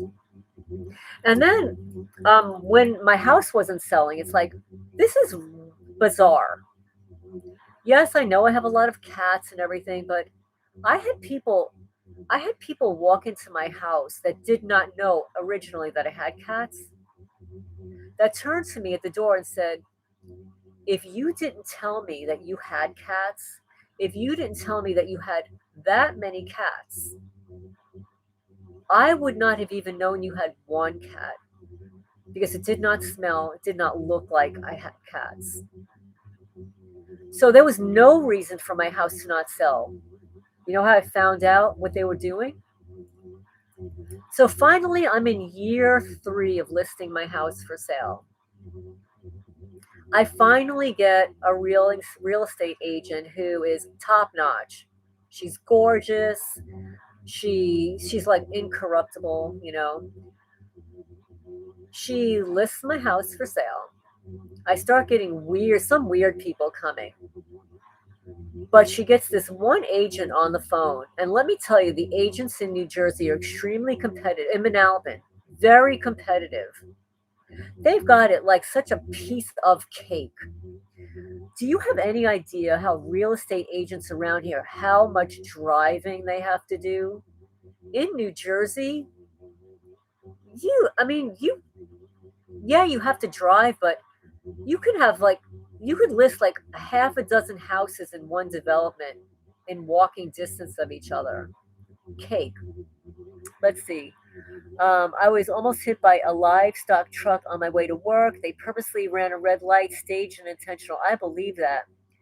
It's not just a coincidence that our stalking and harassment mirror each other. They are truly bastards. They go after our families and friends. Yes. I didn't even get to the families and friends yet. I didn't even get there yet.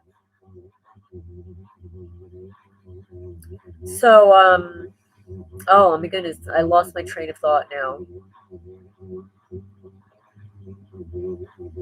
I lost my train of thought after that.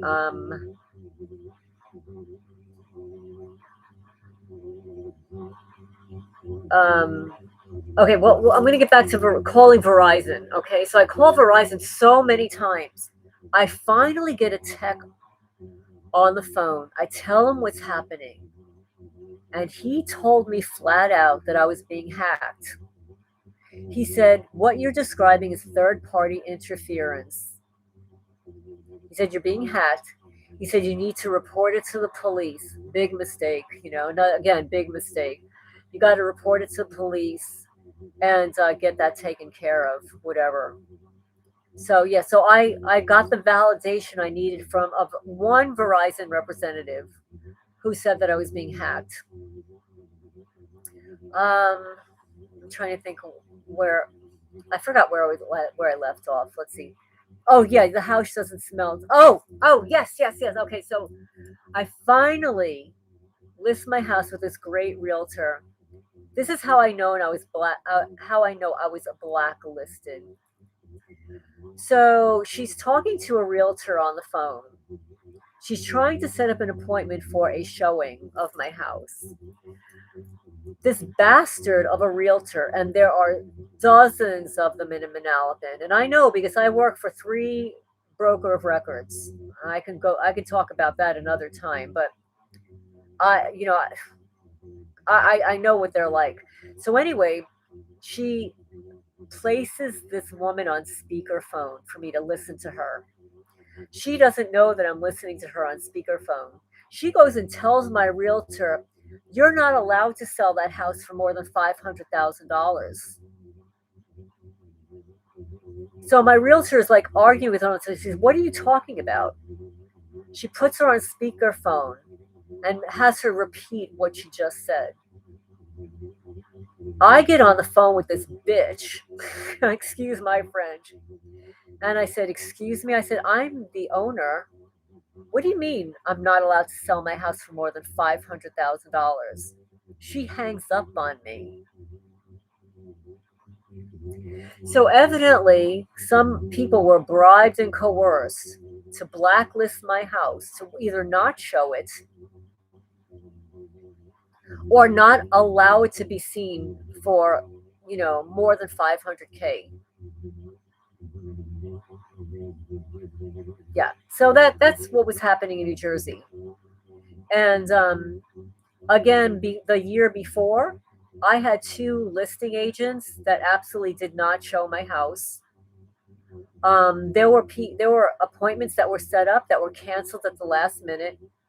There was somebody that saw my house 2 times that I know they wanted my house. Hi, Lorna. I know they wanted my house. I knew that they were going to make me an offer. And then suddenly I hear nothing. They are rerouted. Evidently, they were told that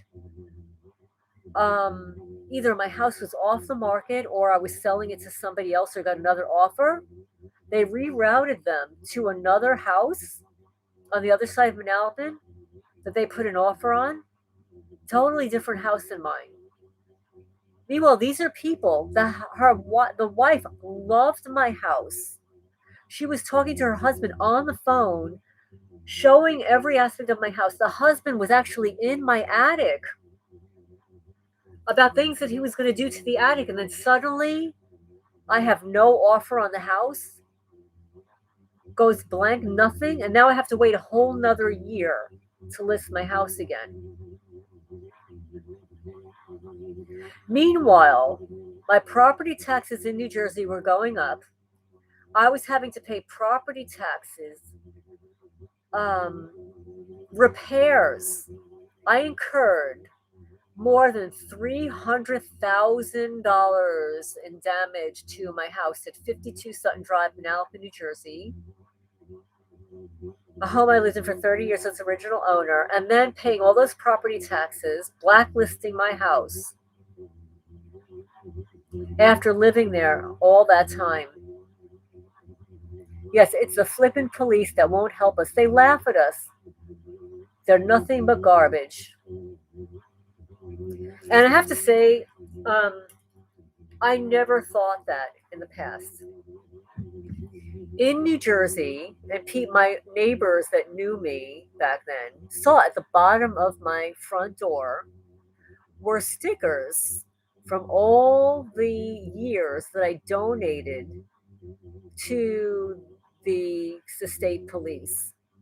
They would have fundraisers every year, and I donated money, and I would get a sticker, and it would be on my front door. There was another time when the dog handler helped me with my feral cat colony. Oh, yes, I was on Neighborhood Wars on A&E, April 11, 2023, with my neighbor down the block here. But in New Jersey, the police officer that helped me was a dog handler. He hung out at my feral cat colony because people were dumping animals there. And unbeknownst to me, he had his police dog in the back of his car, in his vehicle. And when he told me about it, he says, I got to go check on my dog. I said, what do you mean? He said, I got my police dog in my vehicle. I said, could I see him? So he opened the back of his car. I said, it was a German Shepherd. I said, your dog is like so well behaved. He's like sitting here like for an hour. That dog is like hanging out in the back. I said, that is such a well behaved dog. So, and the dog continued to stay there until like we had to remove these cats. And then I followed him back to the police department. And then I got the name of the dog. And I ended up buying that police officer's dog a whole bunch of doggy stuff, and I gave it to him. And he actually posted it on the Manalapan Police Department page. It's actually still there. So if anybody wants to go to unless they remove it now, go to the Manalapan, New Jersey Police Department Facebook page and scroll down, and you will see that police officer posted a photo of the gift that his dog received from me. So this is how I was with coppers back in the day. I also, during, I think it was like one Christmas, I went to Dunkin' Donuts. I said, I want to do something nice for my local police department. If you could have a running tab for me, and I'm just going to put a note out to my local police department that during Christmas, anybody that's working during Christmas can go to Dunkin' Donuts and get whatever they want, and I'm going to be paying for it. So that's the way it was with the police back in the day, before I knew that they were fucking stalking me. Okay? But for doing, they were harassing me and stalking me and mocking me and not taking my police reports. So now I don't give an F about them. They're all in on it. And my cousin's a cop. My cousin's a retired police lieutenant, okay? I actually dated a fire chief, a retired fire chief. So yeah, back in the day, I respected cops. Okay, if you're nice to me, I'm nice to you too. Let's see. Lorna says, "Must have donated enough now. They've punished you." LOL. Yeah, I gotta laugh. I donated enough money to the cops now. Yeah, but there's still asset stripping me here in Jackson County, Kentucky, and in New Jersey. And my house back there now, it's going for $1 million. That house, $1 million now. Yeah, I used to respect. I have zero respect. I respect people who respect me. If you're doing something good out there in the community, I will respect you. But if you're being selective about who you're doing good for, no. No. If you're doing good, you're doing good for everybody. You're not just doing good for one person or two. Oh, because you're related to them, or because they're friends with your friends. You'll only give me a veterinarian appointment if I'm friends with your friends, and if you get me. Yeah, so these are some of the tactics that were being used against me in New Jersey, and also this is really hard, but my friends started dying. My friends started getting sick out of nowhere and dying. My friend Kendra, she was like my closest friend. She worked with me at two real estate agencies, and she and I used to go out and hang out together and stuff. She was not the healthiest person on the planet anyway. She had already had cancer, and she was already in remission, but suddenly she gets stomach cancer and she dies. And then suddenly the realtor that I work for as her office manager, Linda Trott of Trott Realty, gets into a fatal car collision on the New Jersey Turnpike as she's driving her husband back from his cancer appointment in New York City, who got a clean bill of health, and gets rammed into by a truck, dies upon impact. Okay, so Linda dies. Then my friend Kendra dies. Then my metaphysics friend who I worked with, her name is Tony Silvano, she loses all the weight. This is a woman who worked her ass off. She's very overweight. She goes on a diet, loses all of her weight, starts working at a gym. She stops smoking. Perfect health now. Suddenly, she gets gang stalked, but I didn't know what gang stalking was then. Didn't know. And gets really sick and dies. So that was 3 people in my life, 3 females in my life that died suddenly. First, my boss, my friend Kendra, and then my friend Tony. And Tony she was an astrologer. She was a tarot reader. She had her own metaphysics store. Her son is a doctor. And she's a very psychic. And they probably did not like that about her psychic ability. So what's the likelihood of that happening? Okay, so yeah. So those are things that they do. They kill your friends. they kill your boss, you know. She was a great woman, Linda Trott, and yeah, they do weird things like that. Oh, and then they started stalking me on Facebook as a professional astrologer. It was a lot. It was a lot. Then, oh, it is a lot to go through. And the funerals, literally. Oh, and the icing on the cake was, oh goodness, but this happened before. My cousin, I can't say too much about it because it's going to be linked to my cousin, who is a piece of F, who I believe she was my mother's handler and is part of my stalking bitch that she is. But I am absolutely convinced that she was part of just killing her husband. Okay? So my cousin Paul, who I adored, he was an attorney at probably like definitely one of the top law firms in New York City and maybe across the country. He was a partner. It's called Wachtell Lipton, something else. Wachtell Lipton. He was a partner. And Paul, he had this great sense of humor. And he was not the best looking guy. Super smart.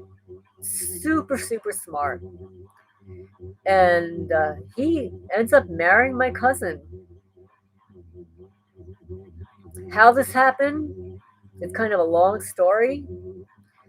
She ended up working at the law firm, and she is a pathological narcissist, liar, manipulator. She was born from a father who was a criminal, never married her mom, knocked her up, and he was a disgusting criminal. So she is the product of a wonderful woman and a criminal piece of crap. And all she did was manipulate her way throughout life. She lies about everything, manipulates everything, to the point where my cousin Paul asked her on a date. I'll just give you a quick example, and then I can't really talk about it. Asks her on a date, and this is how manipulative my cousin is. Asks her on a date. He says, "Why don't we go play tennis?" And she says, "Sure." Now, my cousin, she doesn't play shit. At least back then, she did. She is the laziest piece of crap on the planet. So she says, "Sure." And then she just gets off on telling everybody about how she does these con things. And then, like a day or so before this tennis date, she tells him that she broke her wrist.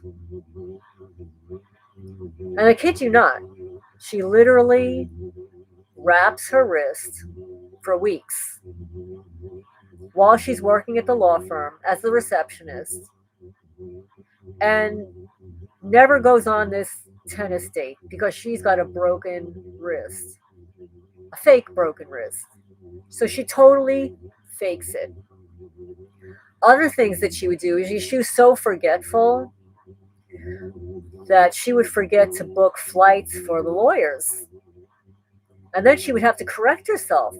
And she would effing lie through her teeth, calling people up, threatening them on the phone that she booked this, that she booked that whatever, and that they would book her flights. She would go into the most expensive stores in New York City, put something on a credit card, stuff the tags in, even cover up the bottoms of her shoes, wear them to parties or whatever, and then return them. She would wear these designer clothes, charge it, return them, credit. Oh yeah. Oh, oh yeah. Yep, yep, yep. I can't, I shouldn't talk too much about it, but I'm just giving you an example about how she manipulated her way into marrying this lawyer. But that's not all. Literally, the list is endless. Endless. And when they finally married, she spent everything that she could of his money and did not give a shit, did not care. But anyway, when my cousin Paul died, he allegedly died in his sleep. Allegedly, my cousin wakes up next to a dead man who's 36 years old. Yeah. Yeah. So, oh yeah, the list is endless of my cousin, the stuff that she's done. But mind you, even when she had the money, and this is how I know she killed him. And she's very fond about telling people about all the stuff that she does.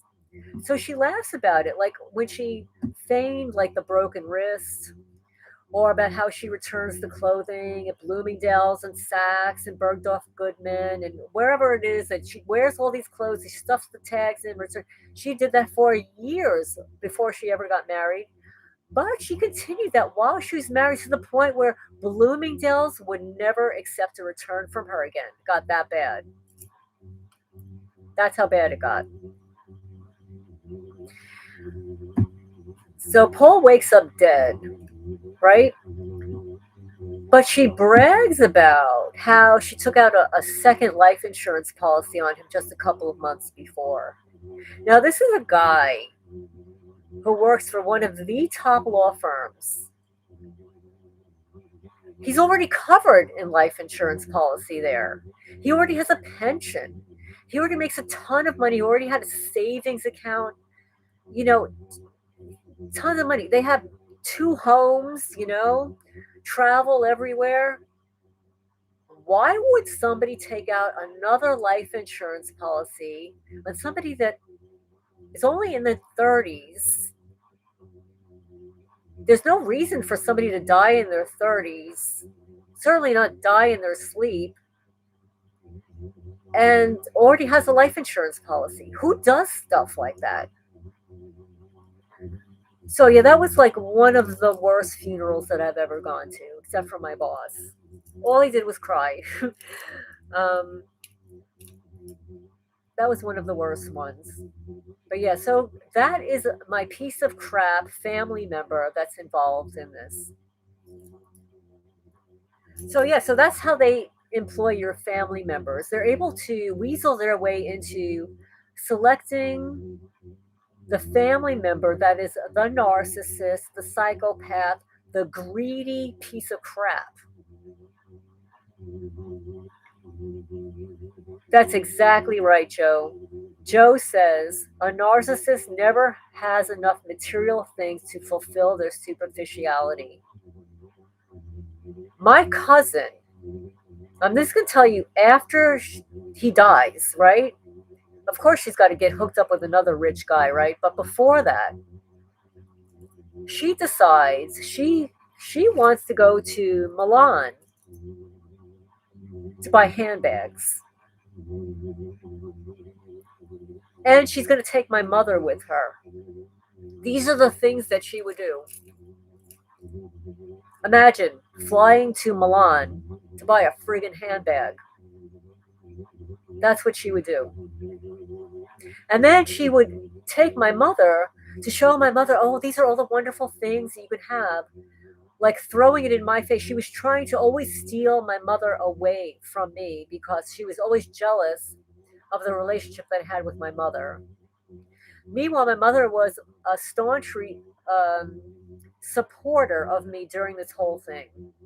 She actually believed me. I was on the phone with my mother when we found the open window at 52 Sutton Drive. because she kept telling me, Lorraine, they can't be breaking into, they're not breaking into your house. You have all these cameras. How are they breaking into your house? And then my mother says, it has to be from a window. And we walk through every window, and it's the last window, the downstairs of the addition, was left unlocked. Yeah.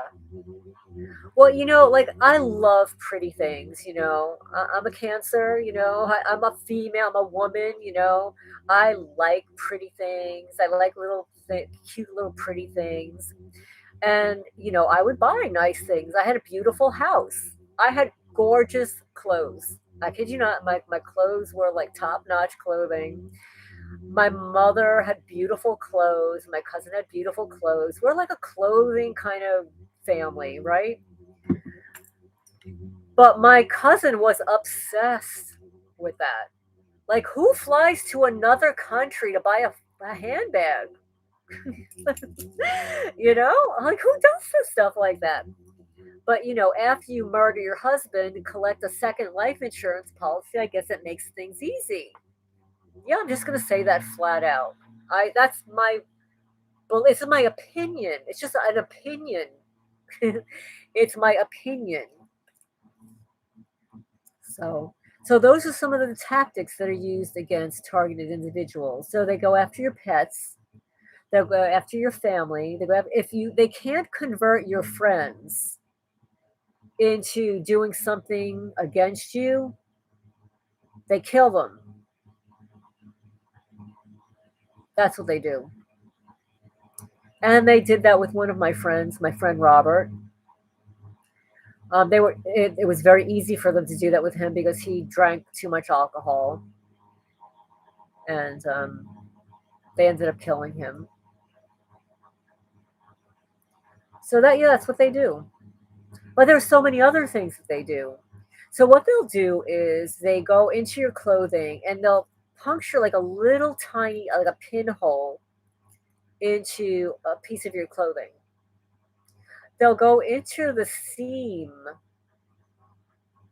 of a shirt or your pants to unravel the seam. And like right now, I have 3 pairs of pajamas where I only have the pajama tops and the pajama bottoms are gone because they punctured holes in all the crotches, holes in the knees and stuff. So I have, and meanwhile, I bought these pajamas here in Kentucky. So I'm only living here 7 years. So I have no pajama bottoms to all the tops that are still here. I have a stack of one sock because they steal one sock of my socks, brand new socks. I have had to buy panties like in the last year, probably 4 or 5 times because they go missing, they get holes in them, they're completely discolored, brand new panties. This is another way for them to asset strip you by causing you to buy things that you shouldn't have to buy for years, over and over and over again. They have stopped up my bathtub drain. Suddenly, overnight, last week, the water's not draining. I'm like, what the hell? I didn't even wash my hair. There can't even be hair in here. Even though I put vinegar down there and baking soda and salt and uh, this, I put a little plunger thing through it. It's non-stop. Weeds. They plant weeds in all of my garden beds. I paid somebody to dig up all the weeds in a couple of garden beds. No, no, no, no. The next rain we have, these criminals come back and plant all weeds in all of my garden beds.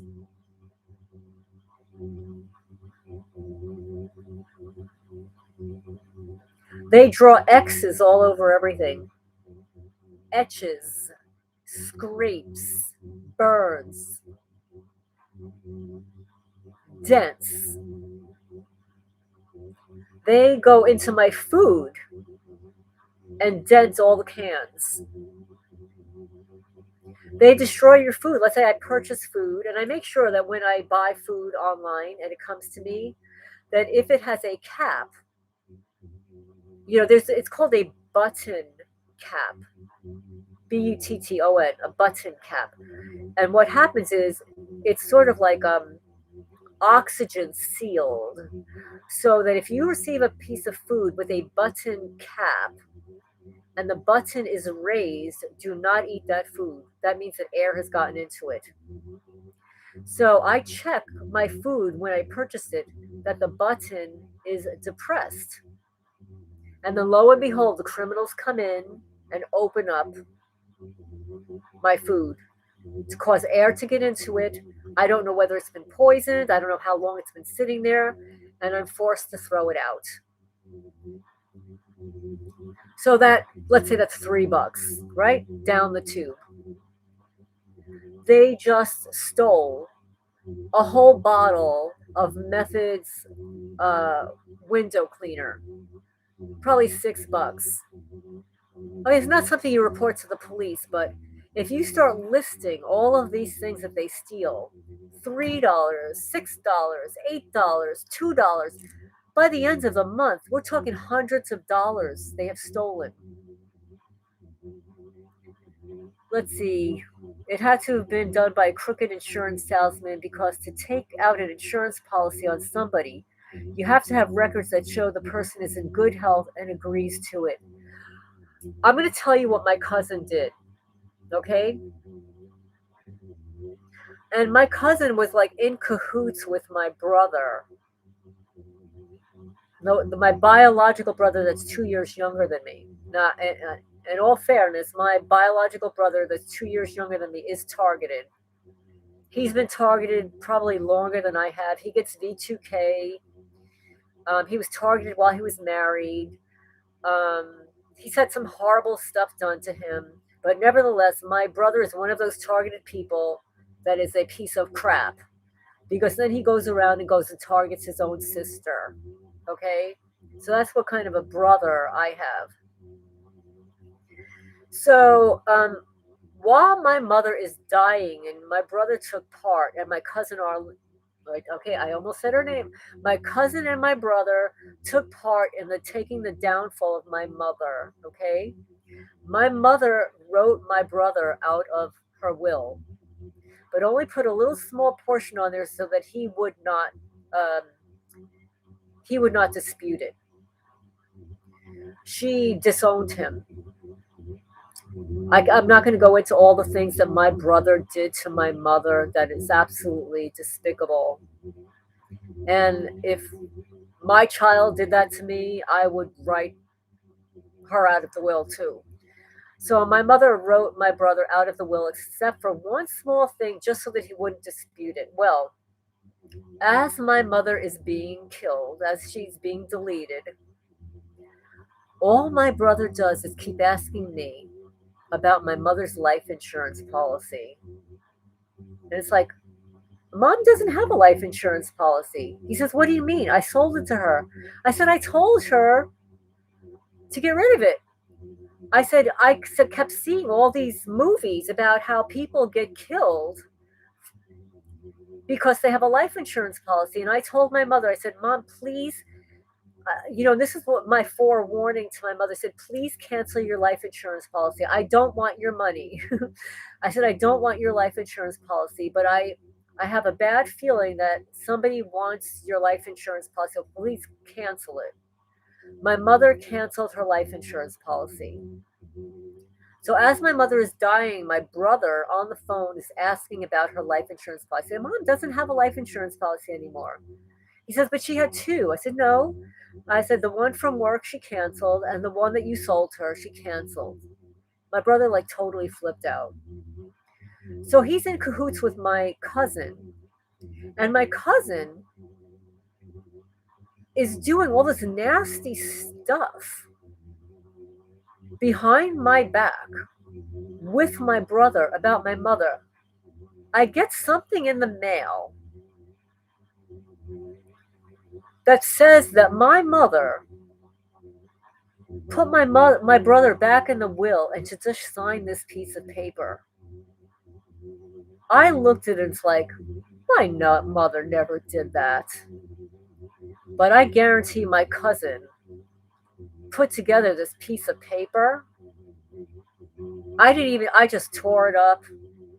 I could not believe somebody would stoop that low that while my mother is dying, to mail me a piece of paper to stick my brother back into my mother's will, which was bullshit, and have me sign this piece of paper, thinking that that was going to work.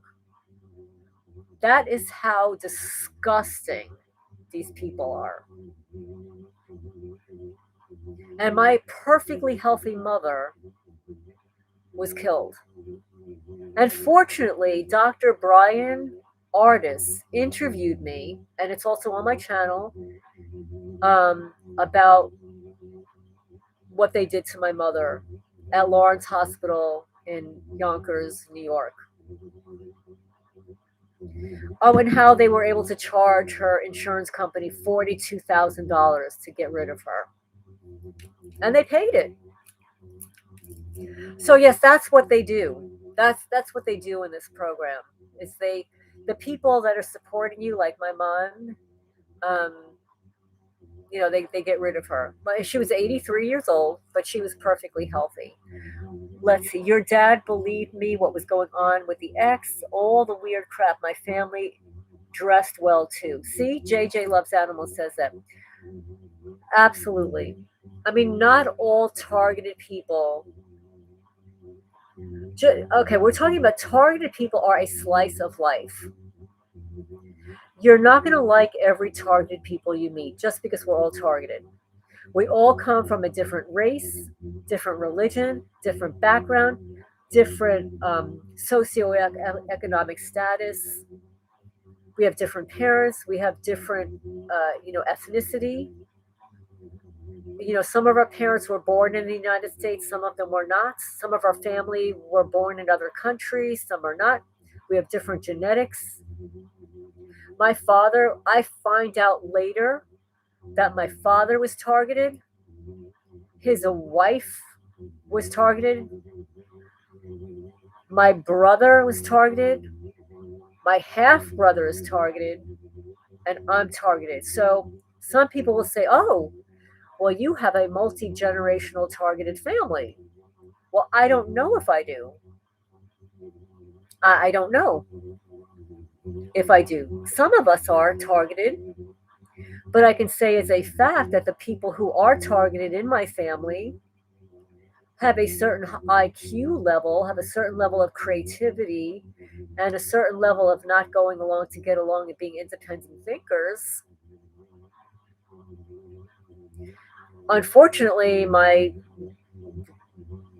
bloodline, yeah, but my brother, who's targeted, who is now targeting against me, he also joined Scientology at a very young age and then got out of it.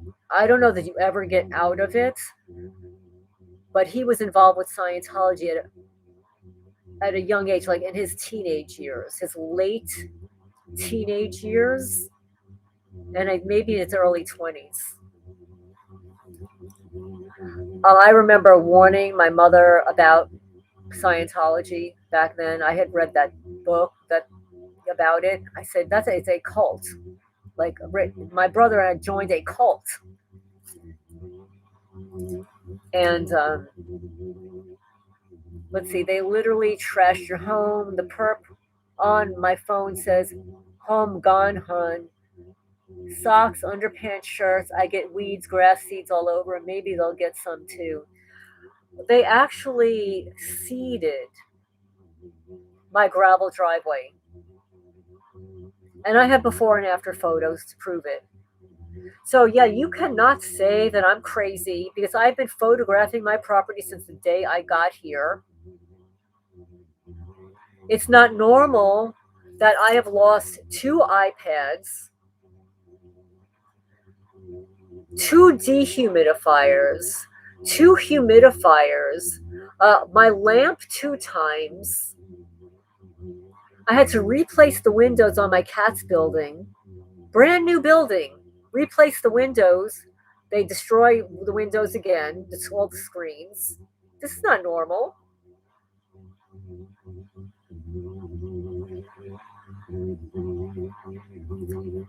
So anyway, it's like 2:42 a.m. So in hindsight, there is so much. And this again, this was impromptu.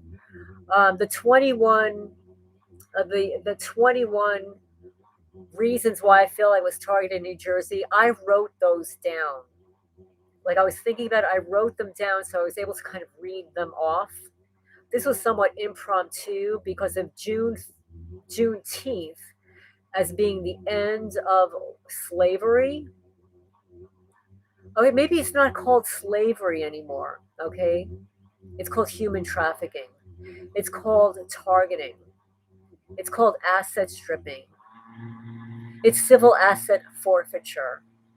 It's crimes against humanity in the name of national security. So we can thank the intel agencies. We can thank everybody that goes along to gets along. We can blame everybody that wants to turn the USA into a communist country. So everybody is going to lose their freedom. It's not just going to be us.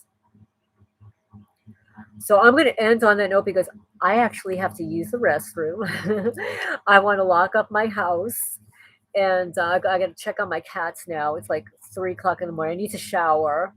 But thank you everybody for joining Impromptu here. And JJ, thank you for the question. I will probably expand upon it when I give it more thought, because in New Jersey there were many, many more things that they did to torment me. Oh, and I didn't mention about the mechanical bugs. Yeah, there were mechanical. We'll go into that. There were mechanical bugs. They really exist. You know, they manipulate bugs and insects. So thank you all. I appreciate you guys, and thank you, Joe, for joining in. Joe is my moderator, and I'm going to sign off for now. I hope everybody's doing well, and thank you all for the thumbs up and helping the channel grow. And I will talk to you guys soon.